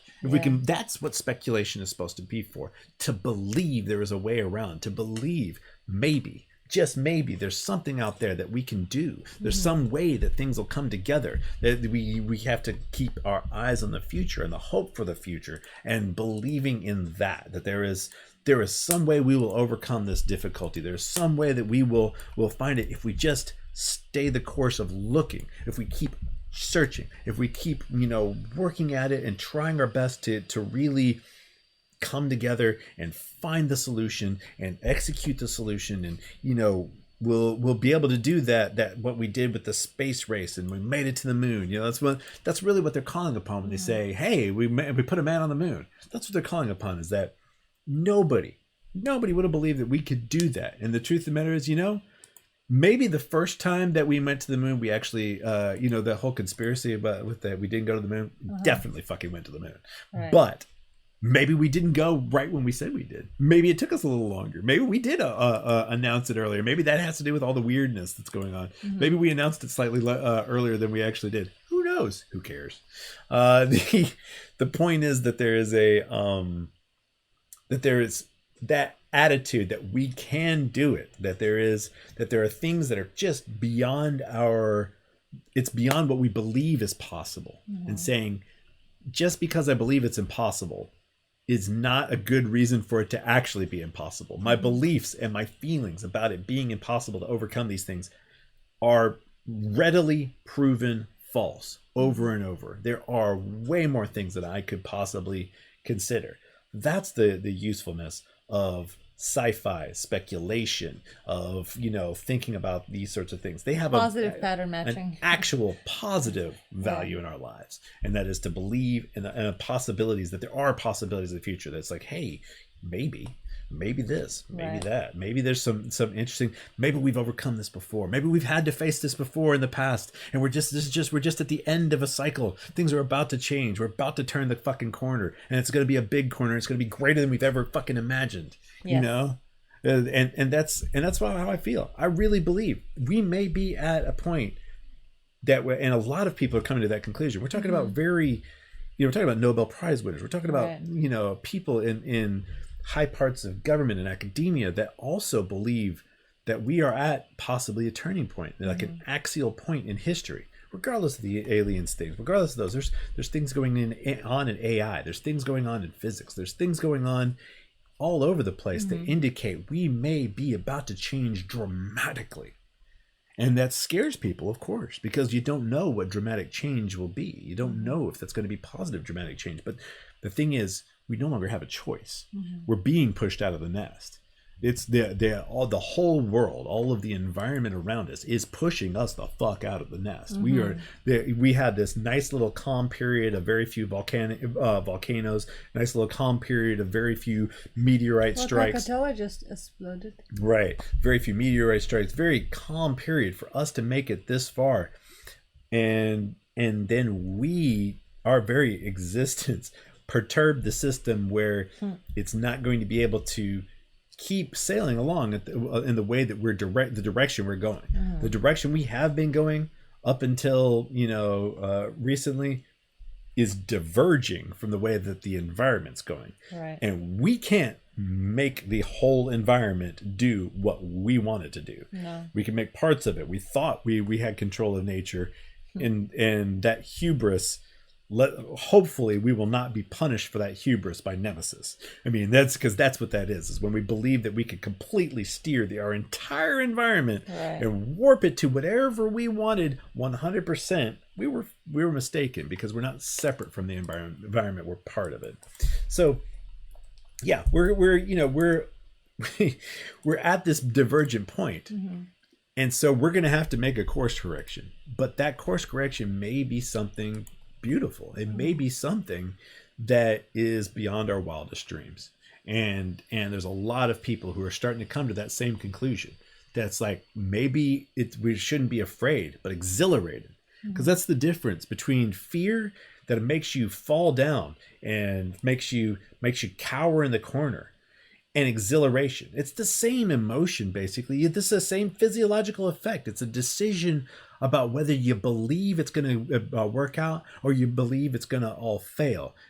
Ends up being the difference between that giving up and laying down and dying, or joyously running and jumping over that cliff. You run, you see the thing crumbling behind you, and you go, oh, I'll never make it to the other side, and your energy flags, and you because of the depression, and your energy wanes, and you fall down because you're weakened by it, because of the fear. Instead of that exact same set of emotions, if you simply say, no, I'm going to make it. I'm definitely going to make it. This is exciting. This is the ride. This is the joy of experience of life, is to just barely make it in time. The bomb is ticking down to 5, 4, 3, and I'm going to stop it. I'm going to clip the thing at 1 second left, and we're going to make it just barely over, and it's going to be fucking great. Yep. And that's what we need to see. That's the attitude we need to have. And we need speculation for that. We need people to be creative. We need people to continue to look forward to that sort of future. Yeah. Speaking of The Wire, check out my Patreon. It's awesome. And you get access to all sorts of awesome things. But of course, we are 65% away from achievement of our podcast goal, which will extend it to interviews with awesome peeps. And if you do join patreon.com/AnnaCherry, you get, as I mentioned, goodies, not just Discord secret rooms, but also lots of secret posts. Like all of these. However, you don't need to be a patron to get access to all of these podcasts. All the CherrySTEM podcasts are available here. We talked about the UFO one. Have UFOs landed right here? We discussed the first time they talked about this in the big article recently. And it wasn't even the first time. Right. They've done it so many times. Tons of things. So check it out. And now we shall